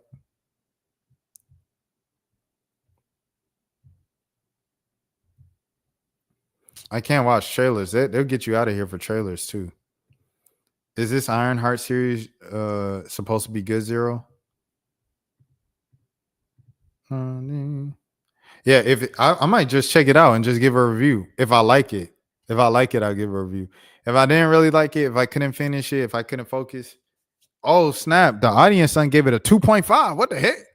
Ironheart fails to live up to the Marvel legacy. Ironheart is not just a misstep; it's a bewildering detour that cheapens the very foundation that MCU was built on. It doesn't honor what came before; instead, it undercuts it. Let's address the elephant in the room. What are you gonna say? She black? Let's address the elephant in the room. Where is it? Hold on. Let me scroll up. Gosh, Lee. This is the treatment of Tony Stark. Oh, that's the elephant in the room. Iron Man wasn't a rich guy in a suit. He was the soul of MCU, a flawed genius who clawed his way into redemption, reducing his legacy, and to quote unquote, he had money is not only accurate, but it's an insult. Tony forged his way out of despair, building in his first suit while at death's door. He evolved, sacrificed, and led. To strip that down to a wallet-sized summary is a complete betrayal of his arc into the fans who have followed him for over a decade. The show, skip. The show from a narrative perspective is equally lackluster. Riri Williams is introduced as a prodigy, but we're told that she's brilliant. Rather than show why we should care, her actions lack weight. Her choices seem impulsive, disconnected, and at times morally questionable, but that writing never challenges her. There's no growth, no journey, just attitude packaged as a character. Gosh, Lee. Rather than a compelling origin tale, we're left with a series of half-baked scenes stitched together with hollow dialogue. Gosh, Lee. The pacing is sluggish. The stakes, virtually non-existent. Scenes drag on, never quite earning the emotional payoff they reach for. It's a show that feels padded, unsure of itself, and ultimately forgettable. Gosh, Lee. Visually, it does little to impress. The CGI passes muster, but not much more. Suit designs look more like action figure prototypes than iconic armor. The action sequences are flat, lacking the creativity, tension, and adrenaline that made earlier MCU entries shine. What's most frustrating is that the show constantly puts the message before the narrative. Every beat feels calculated, like it's trying to satisfy the corporate directives rather than tell a meaningful story. Representation is important, but it has to be meaningful. Here, it feels forced, surface level, and lacking a genuine heart. Instead of building character we can rally behind, it delivers a checklist. Worse still, the show leans on harmful stereotypes in an attempt to build tension. Certain portrayals feel dated and even offensive, especially in the way that urban environments and black characters are depicted. Oh, you better write it then. That's not progress. It's regression. You better write it then, sir. Oh, where we at? I done lost it. I was almost at the end. Hold on. I'm almost at the end. Ironheart didn't need to exist in its current form. It doesn't push the MCU forward. It doesn't inspire. and it certainly doesn't entertain. At best, it's filler. Oh, at worst, it's actively damaging to the Marvel brand. Oh my goodness. The franchise that once stood for bold storytelling and rich character help, it now feels like it's chasing trends with no real direction. Oh my gosh. Unless Marvel is willing to recalibrate and remember what made audiences fall in love in the first place, projects like Ironheart will continue to feel as empty content dumps. This isn't a story. It's noise, and it's not worth your time. 2,525 people found this helpful. Goodness gracious. Lord have mercy. Let me see. I'm gonna scroll up. He said, I didn't watch it. It's for personal reasons related to our culture. But if you want to check it out, don't let it stop you. This guy hates it 100%. You think so? Dan, if you ask me, no. But it has potential, but they made it more about real life social issues. And to my opinion, it takes away from her character. And then Dan says, I like Marvel shows and movies in general. Man, this guy gave it a 1-star review. He must have hated it. It's like those pre-Black Panther in terms of the movies, TV series, Netflix, Marvel shows, or the last decent series. Was that guy a hater, Rashad? No, it sounded like critiques. Sounded like just fair critiques, bro. Like I remember people were talking about criticism and critics and things of that sort. They say, no, it's not this, it's not that, it's not this. And but critics, like being a critic, excuse me, that's definitely a talent, in my opinion. It's definitely a talent, bro. So shouts out to that for sure. Let me see. Okay. I had a couple other like just loose things that I was like, maybe I want to react to them, maybe or not. I think the last thing that I'll react to tonight is an interesting thing, bro. It's Nessa. Nessa had a message for Roc Nation, bro. In the midst of Nicki Minaj going off against Roc Nation and now TDE and SZA and things of that sort, Nessa has her message. So here it is. At Nicki Minaj, exposing the smear campaign tactics that Jay-Z, Roc Nation, and Desiree Perez did to her behind the scenes is very similar to what I was told they did to Colin Kaepernick when Jay purposely co-opted Colin's protests by siding with the NFL to help, quote unquote, their image after they blackballed Colin for his protests. I called them out years ago, and so many people were scared to publicly say it, but they would tell me that they would agree with me privately, shaking my head. Roc Nation apparently took $5 million a year over 5 years to bury the growing protests and specifically to help them, quote unquote, move beyond the controversy around the team's unwillingness to sign Kaepernick. Desiree even said that, quote unquote, we love that everybody wants to be on the stage, that they completely changed the conversation to fighting for what's forward versus boycotting. We've come a long way. She got her pardon by Trump. No coincidence that the NFL owners are his buddies and also donated millions to his campaign. According to Nessa, Roc Nation allegedly accepted $5 million annually over several years to suppress the growing protest movement and undermine Kaepernick's efforts. It worked, didn't it? It worked. If you watch it, give us your opinion. I might consider watching Ironheart. All right, to both of y'all in chat. But in terms of this, bro, it worked. The NFL's attempt to sweep this under the rug and get back to thriving, it worked.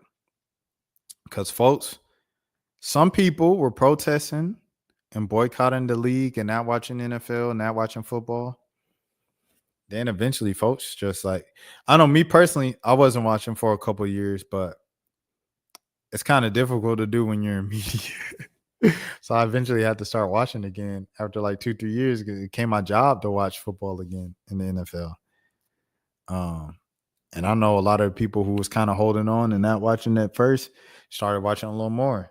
My dad still doesn't watch the NFL though. He just watches college now.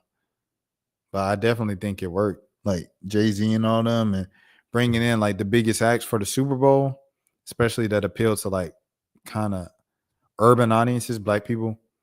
I definitely think it worked.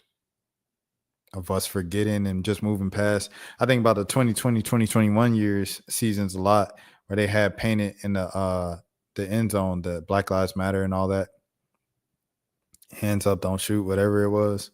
All the stuff they capped was like protesting. And then eventually, I think it was that year, 2020, at the draft, I want to say it was virtual draft, Roger Goodell apologized to Colin Kaepernick. He didn't say Colin Kaepernick's name, but he said, I know in the past we've kind of disciplined players or shut out players or didn't hear their voices for speaking up about these issues. And people talked about it for a week and then it kind of went away. And then they went to the next trending topic. Just like always, man. Yeah. Dan said, overall, I think Marvel is trying to get their revenue up and trying to bring in some new movies. I think it's a play by Marvel and Disney Plus. Like, you know, when they do a lot of re-movies, like not re-movies, but revamps and stuff like that, and just put out a bunch of like, they just keep putting out like stuff. When you put out stuff, you're doing it really to make, like you say, money. Like in the streaming world, when you stream new content, when you stream a new series, you know, I think you probably get more money. I don't know how the streaming content works. I don't even know how I was trying to act like I knew. I ain't know. Robert Downey Jr. playing Dr. Doom in the next Avengers movie is going to be so weird because in the last Avengers movies, Tony Stark dies. I remember that. Did I see Avengers? Why do I know that? I don't even know. Disney has been losing money for the last decade. It's hurting them more. Robert Downey Jr. Doom is very different timeline from what I know. Zero, I think you made a strong case for this. Yeah. But yeah. That's it. That's all I have. But y'all boys, y'all having a good conversation about this Marvel. So I'm gonna let y'all keep having that. I ain't gonna end the stream. I ain't gonna end the stream. But this Jay-Z thing was crazy though. Jay-Z, he electric slid out of this. Cause he was on the same. It was just like kind of what we seen with Rick Ross and Soulja Boy and Nelly and Snoop Dogg. You be quiet long enough, people gonna forget, and you keep, you know, you play that old school money, like people just gonna sing the old songs. It's just gonna get back to what it used to be. Zero said I have money invested, so I be in on the calls. Oh, so you must have money. Oh, Disney. Jay-Z is the reason why Chris Brown got a bad rep. Oh, Roc Nation. Dun dun dun. Shouts out to Rock, man. The Illuminati. I should stop playing like that. I should stop. That was a joke, guys. Yeah, I get that. I'm a diehard Marvel fan because I grew up watching those movies. I'm a Marvel kid at heart. Salute to loyalty, man. W loyalty to your franchise. Shouts out to DC. Shouts out all my DC people. Shouts out all my Marvel people. But yeah, Jay-Z electric slid out of this. People was on Jay-Z's top, calling him coon, everything. That man came out with the Lion King little soundtrack. Dude, Childish Gambino on the song with Beyonce. Had Childish Gambino singing in some Spanish. Totito, tori, tori, toto. Beyonce said, black green girl, and people just forgot. And then he put Rihanna on a halftime stage, and then Kendrick, and people was like, yay, Jay-Z. He said, yeah, I agree. I've got comment stacks, Marvel, DC, independent anime, manga, all of this stuff. Rashad, Tony Stark dies in the final Avengers movie by Thanos. Okay, so about that. I knew that he died, but I don't remember if I watched the movie or if I just seen so many people talk about it. Because like I said, I'm not a movie person like how Zero is like, I'm a comics person. Like he said this yesterday. He said, I just be reading my comics. I stay to myself and stuff like that. I'm not I literally focus on nothing, bro, except for like sports and like rap. Like that's it. That's all I focus on for real. So it's just like, and even sports now, I don't even know as much sports as I did as a kid. So it's really like more specifically WNBA, NBA a little bit, secondary to that, and everything else. So like y'all putting me on. Tony Stark dies in the final Avengers movie. Oh yeah, that's just what I read. Doctor Strange in the Multiverse of Madness plays a big part. Oh, and Doctor Strange is being played by Robert Downey Jr. in the next movie. Is what I'm getting from you guys. That's what I'm getting. That's what I'm getting. That's what I'm getting. But yeah, like I was never a movie person. Didn't watch much TV. Like after I was a kid, just always. Oh, that's what I watch. That's what I watch. I watch. Oh, he's playing Doom, so he's not. So he's not Doctor Strange. Doctor Strange is Doctor Strange. Doctor Strange, the bald dude. Oh, let me see. I was like, I don't pay attention to none of that. And I was like, I pay attention to something. That is what I pay attention to. All them jokers, the streamers, YouTubers and stuff like that. That's what I pay attention to. This Doctor Strange, this dude. Benedict Cumberland. The new Bad Guys 2. I never even heard that movie, Bad Guys 2. Bad Guys 2? Didn't even know there was a Bad Guys. Hold on, let me see. Bad Guys. Oh, are you talking about this? Okay. I know this movie. I'm tweaking. I just didn't know the name.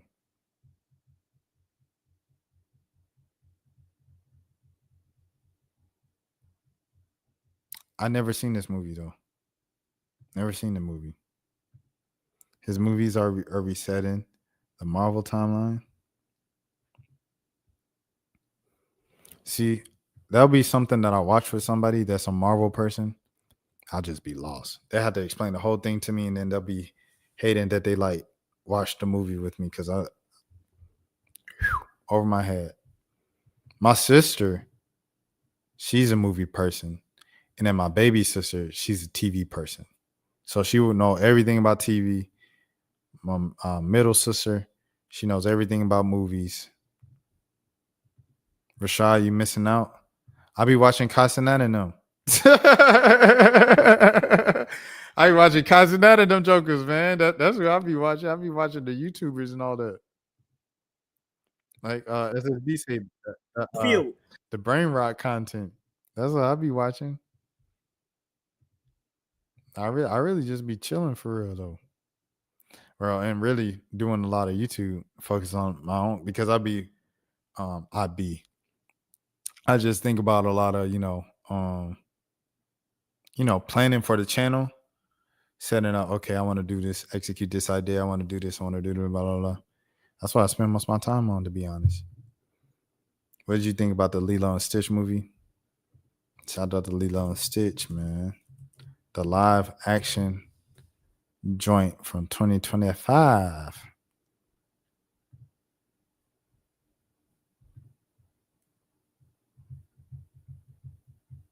Because Zero sounds like he's like he said, a Disney investor in Disney. Like he said, he got money in it. Because Zero be talking about the stock market and stuff like that. Zero, would you happen by chance to know who Lauren Simmons is? Just testing the water, see if you know who Lauren Simmons is. He said he hasn't seen it. Avengers Endgame, Spider-Man No Way Home, Doctor Strange Multiverse of Madness sets up Doctor Doom. That's like 5 movies. I ain't about to watch no dang 5 movies to get one movie. See, it's over with. Yeah, Lauren Simmons. That's her name. Did I hear about the new Avatar movie coming out? Nah. I didn't know Avatar was coming out with a whole new movie. See, I want to say it, but then I don't want to sound like I'm throwing shade. Is Halle Bailey involved in it?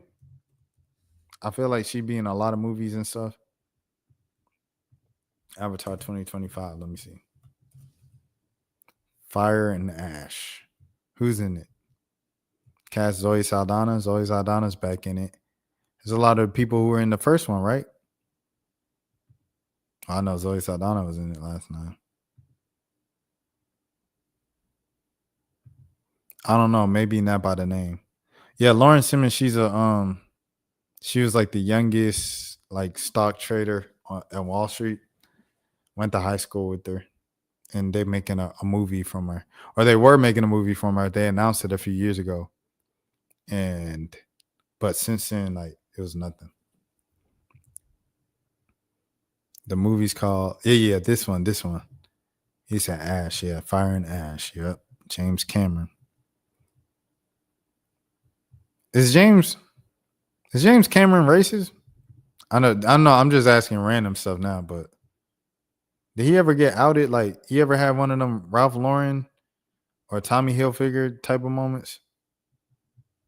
Let me see. I don't want to look that up. I ain't gonna do that. Oh no, I don't recall, but I'll look into her. No, he's not. Shouts out to James Cameron, man. Shouts out to James Cameron then.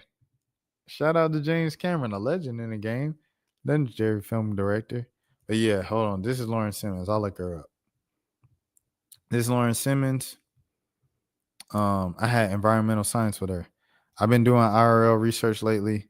She said, let's say dates are interesting. And she was like, you need money for dates and stuff like that. She said, let it be known that money does matter in dates.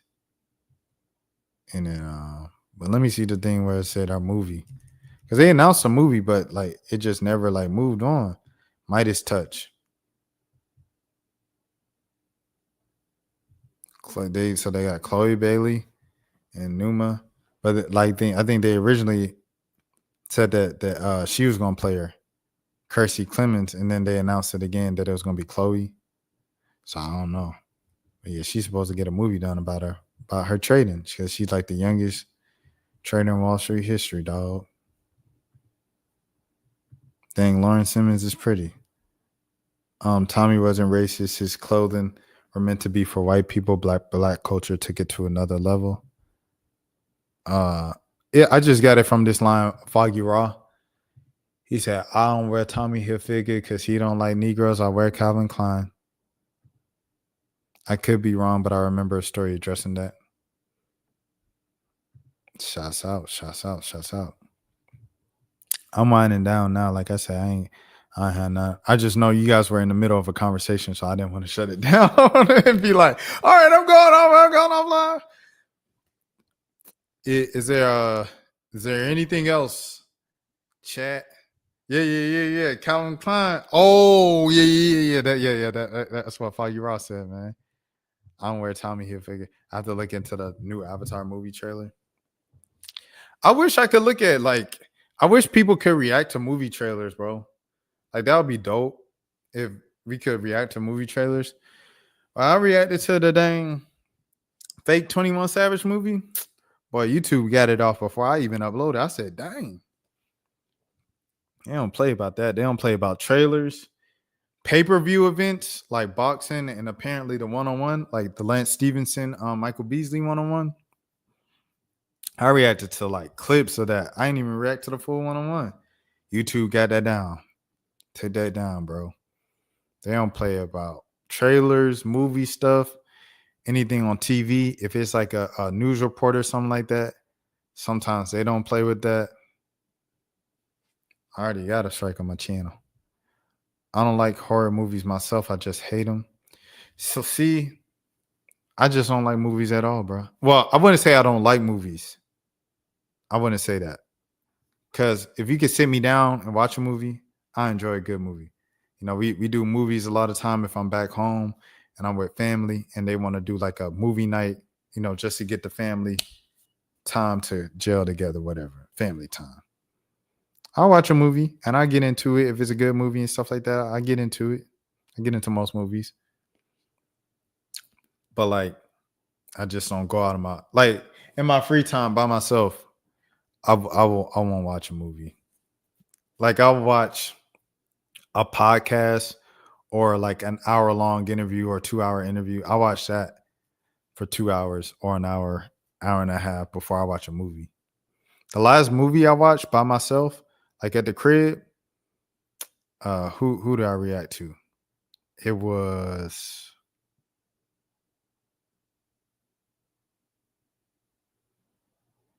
I think it was a Zoe 101 movie. And that was in October or something like that.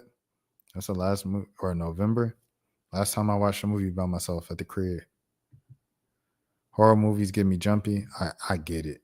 especially if you watch it in the theaters with the surround system, make you go boom. I don't like that when they be boom. It'd be scarier than the actual movie, the sound. They review good movies, movies and good content and stuff, good content. Yeah, like you can't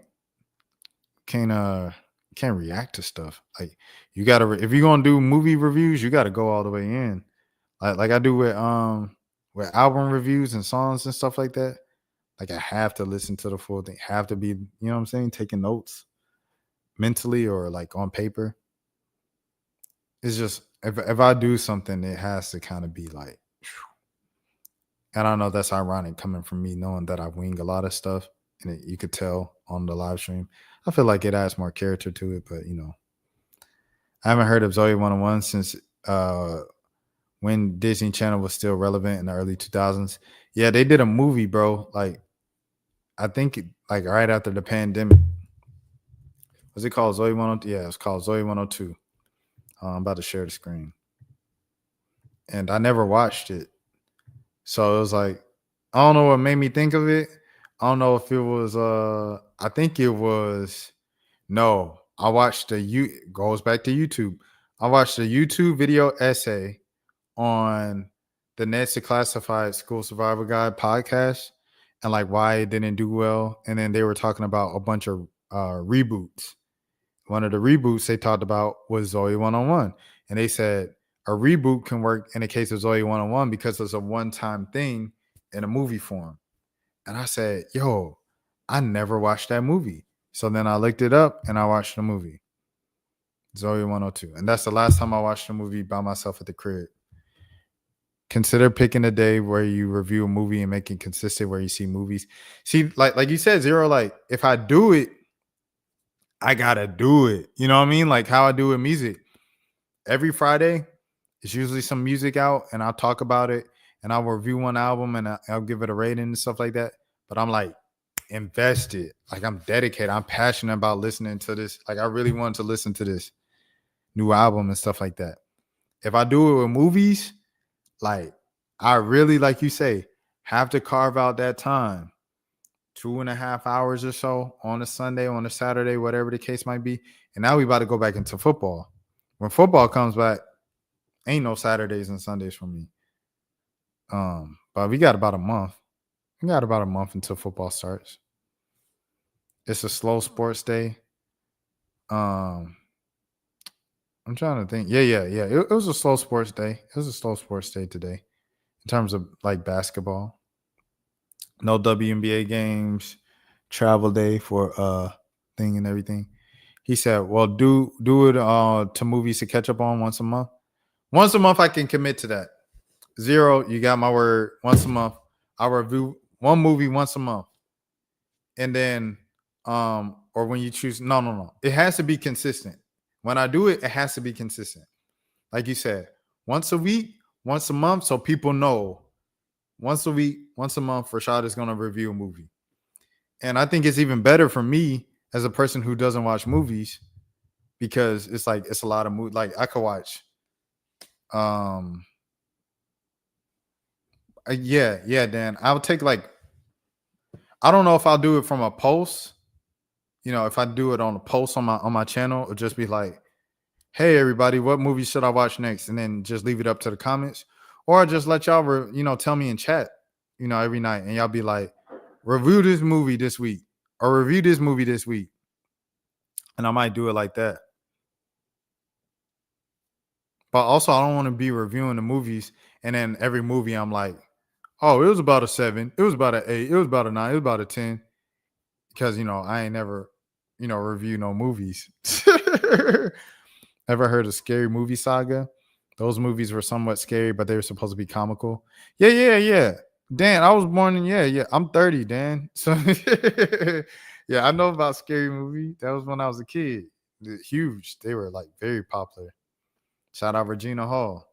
Or Regina. Yeah. That's the right Regina, right? Hold on. Oh, that's the right Regina. Regina Hall. It is the right Regina. That's the right Regina. Shouts out to Regina Hall. What I think of the Milgram experience, I thought it was weird, bro. It was crazy. It was like, I don't know. Like the fact that people signed up for it is crazy, and the fact when they were doing it was crazy to me. It's like just this testing stuff. Just like, all right, we could shock somebody into acting this way or doing this. It's crazy to me. Regina Hall, beautiful. Regina Hall, definitely one of the ones, man. Shouts out to Regina Hall, brother.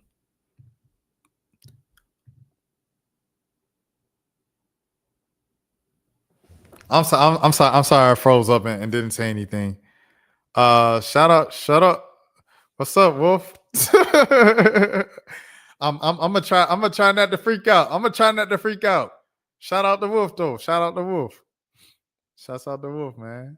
When I see the new Avatar movie, I'll let you know, Rashad. Because I ain't gonna lie. I was about to freak out, bro. Like, that's crazy. What the freak? Dang, bro. What the heck? All right. Let me chill out. Bro, Wolf in the building. Wolf Haley. Cool. Dan said cool. Oh, yeah, about the new Avatar movie. Tons of experiments like that secretly. I don't know, man. Like, old civilization is just kind of crazy to me, dog. Like, humans used to be doing that. I'm glad I was like, yeah, I think I grew up in a good generation, dog. We didn't deal with that. Didn't deal with a lot of other stuff. You know, stuff is far from perfect, but it beats what used to happen. Like battling, right? Battles now are just, it could be like boxing matches. It could be kickboxing, UFC. We get in the octagon. We do the slap thing, slap league competition. We do everything except for like, he said we're still dealing with it. But it's like now for a battle, I'm not going into like the little arena and we go battle to the death. We ain't doing that. I enjoy that. Someone has to lose their life. It's no longer the thing.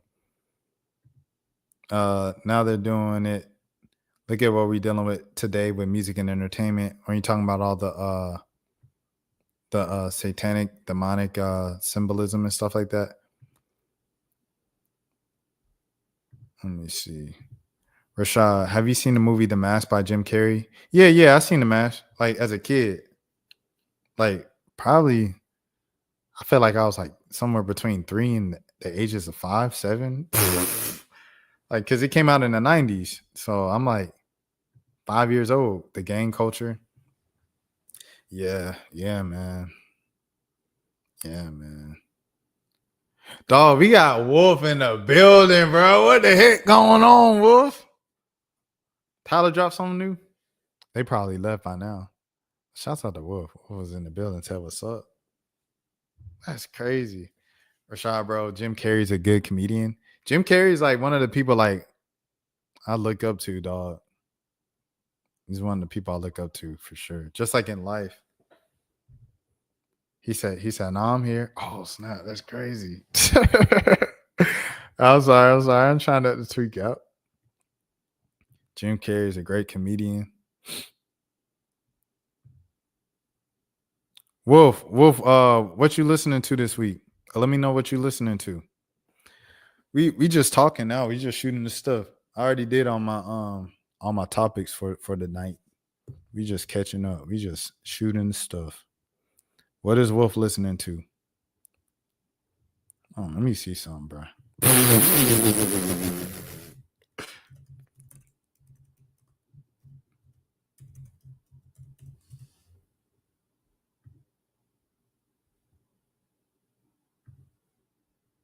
Ace Ventura, Pet Detective. Oh yeah. It's like when I'm bringing back all the throwbacks from when I was a kid. Jim Carrey like dominated, dog. He was like, Answer Right Now. Oh. Okay, hold on. I think that's the artist.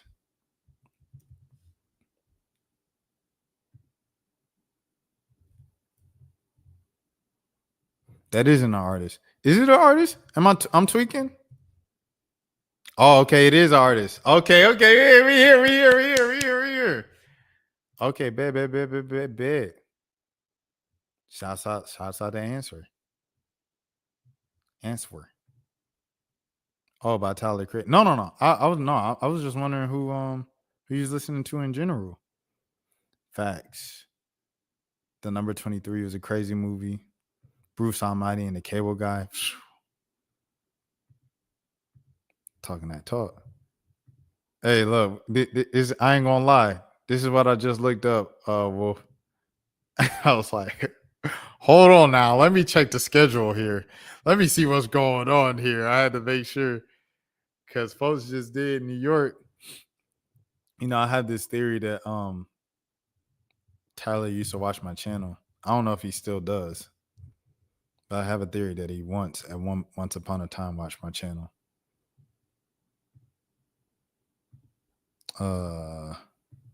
What else? What else? Is there anything else? 23 is my favorite number. Who wore 23 for the Mavs? Trying to think of somebody. I don't even know. We ain't talking about nothing, man. But we got more and more people just coming in here. Like they say, we growing, huh? I guess this is what happens when you grow. People just start to come in more. It's a bit weird. Wesley Matthews. Shout out Wesley Matthews, man. Trey Burke wore 23. Trey Burke, no, he need to stop. LeBron James about to wear 23 for y'all when he come over there. Who's this? Josh Reeves? Never heard of him. Oh, do I know? Shout out Wesley Matthews, though. Oh, Rashad, I know Trey Burke. Shout out Trey Burke. Trey Burke was a hooper, dog. Especially when he was in Michigan. No, we don't want LeBron. Jim Carrey was over-exaggerated, but Jim played the heck out of the character. Like, Jim is,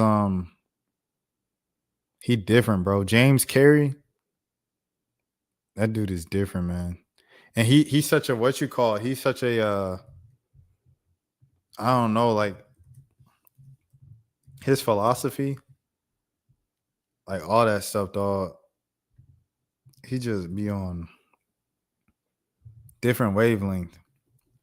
And he's constantly, whenever he's in public or in front of the character, playing the character, Jim Carrey, and it's at the point where it's like, dang, is the other one? I don't know, man.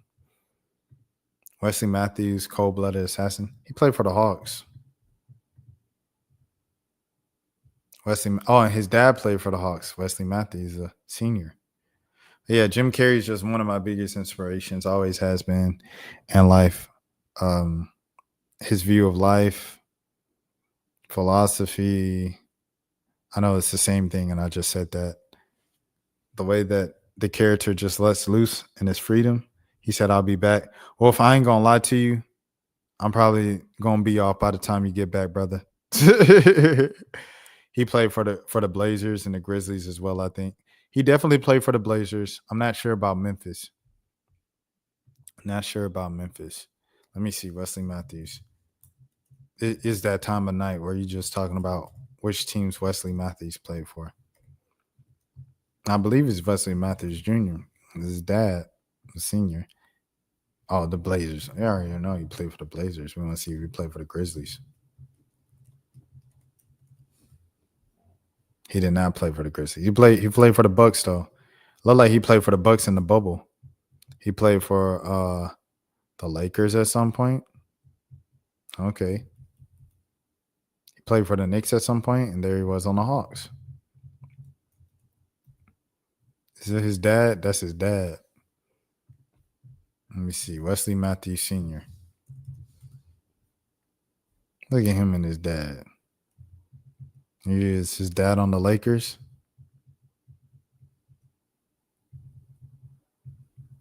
He got more people. That's crazy, man. We really growing, dog. I'm like, I appreciate you guys. My favorite line is from Jim Carrey, Smoking. I'm about to watch Yoku Hakasu live action on Netflix. Whew. Different world for me, Zero. Yeah, he was with Dame. Oh, yeah, in Portland. Yeah, Wesley, he wasn't there long. Burke was here longer and a favorite. Wesley was a dog, definitely. Well, fellas, like Zero said, he's going to watch some Netflix and things of that sort. I appreciate y'all participation. Appreciate chat, everybody tuning in. This was crazy. Oh, he said, okay. Yu Yu Hakusho. Yu Yu Hakusho. He about to watch Yu Yu Hakusho live action. Peace. Hey, Wolf. Hey, shout out Wolf, man. Shout out Wolf. Wolf. What's happening July 21st? Wolf, if you know what's happening July 21st, let me know right now. We get the exclusive right now in front of these 8 people here in the chat at 3:16 in the morning, man, Eastern time. I'm gonna be singing karaoke Friday night. Friday night, what time am I going outside? I ain't going outside tomorrow night. I'm not. I'm going outside on Saturday night, but not Friday night. Friday night, I'll be in the crib. I'll probably be watching All-Star Friday night. Peace, Wolf, Dan, SSB, and Shad. Peace, Zero. Appreciate you, brother. As always, man. Shouts out to New York. Wolf, if you know what's happening July 21st, let me know. Because all I think what's happening July 21st is the Sticky music video going to come out. That's all I think it is. But I don't know. Maybe you know something that we don't know about July 21st. And if you do, you can let me know. This is a safe space. It's only 8 people here on the live. You know, things of that sort. You can let me know. He said, all right. God bless and be safe until next time. Yes, sir. See you tomorrow, brother. If you be on tomorrow, of course, you know, I want you to. You're obligated to come on every day. You got to clock in like a shift. July 21st, something is coming. And I know golf knows. Tyler showing love to the Clips. There he is showing love to the Clips as well. Said an old friend I made music with threatened to sue me over a feature they gave me. So y'all don't run with the narrative. He talking about people are saying he was talking about Cardi.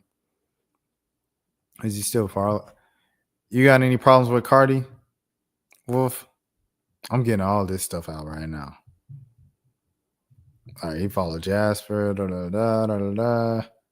all his friends, Caliuchis, Solange, Willow, Tony Hawk, Lil Wayne. He's not following Cardi, but that don't mean much. I try to be here if I'm not busy. Peace, appreciate it, brother. Appreciate it as always. Dan said Caitlin Clark is not playing the All-Star game. Do you think she made the right move? Sitting out? Yeah. If you're not 100%, why, you know what I'm saying, for an exhibition? Now, I see the Friday night thing. I feel like you being there for your hometown should be more so for Friday night. 3-point competition crowd is more focused on the individuals. The All-Star game, you know, you do the intros. That's the only time you need the noise from the crowd. Everything else is just a glorified exhibition game. You know what I'm saying? Like halfway defense, just throwing the ball up. The only time it's competitive is when you're doing like the versus Team USA. The only time it's competitive. Every other time is pretty much just a 3-point contest. I'm saying so. Yeah, but that's it, fellas. I appreciate y'all. Have a good morning. Have a good afternoon. Have a good day. Have a good evening. Have a good night. Dan, Zero, SSB, Wolf, Nate. Who else show love in the chat tonight? Oh, the one who was asking me about Slimeroni. One who's asking me about Slimeroni. I definitely got to shout you out. Lamisha Q, open them packs. Shouts out to all y'all, man. I appreciate it. Oh, Lamisha Q, open them packs full. Let me say you right, your full name. Appreciate all y'all. Until next time.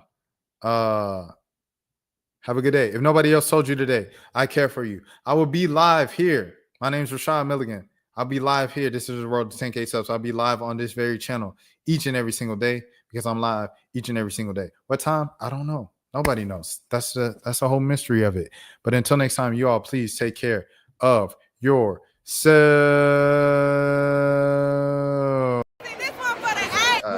Why Anyways. you didn't hit me up? What's up, Rashad? Hey, Rashad. What's up, Rashad? Thank you, Rashad. Brother, I love you, brother. What's up, Rashad? What it do, boy? Hey, Rashad.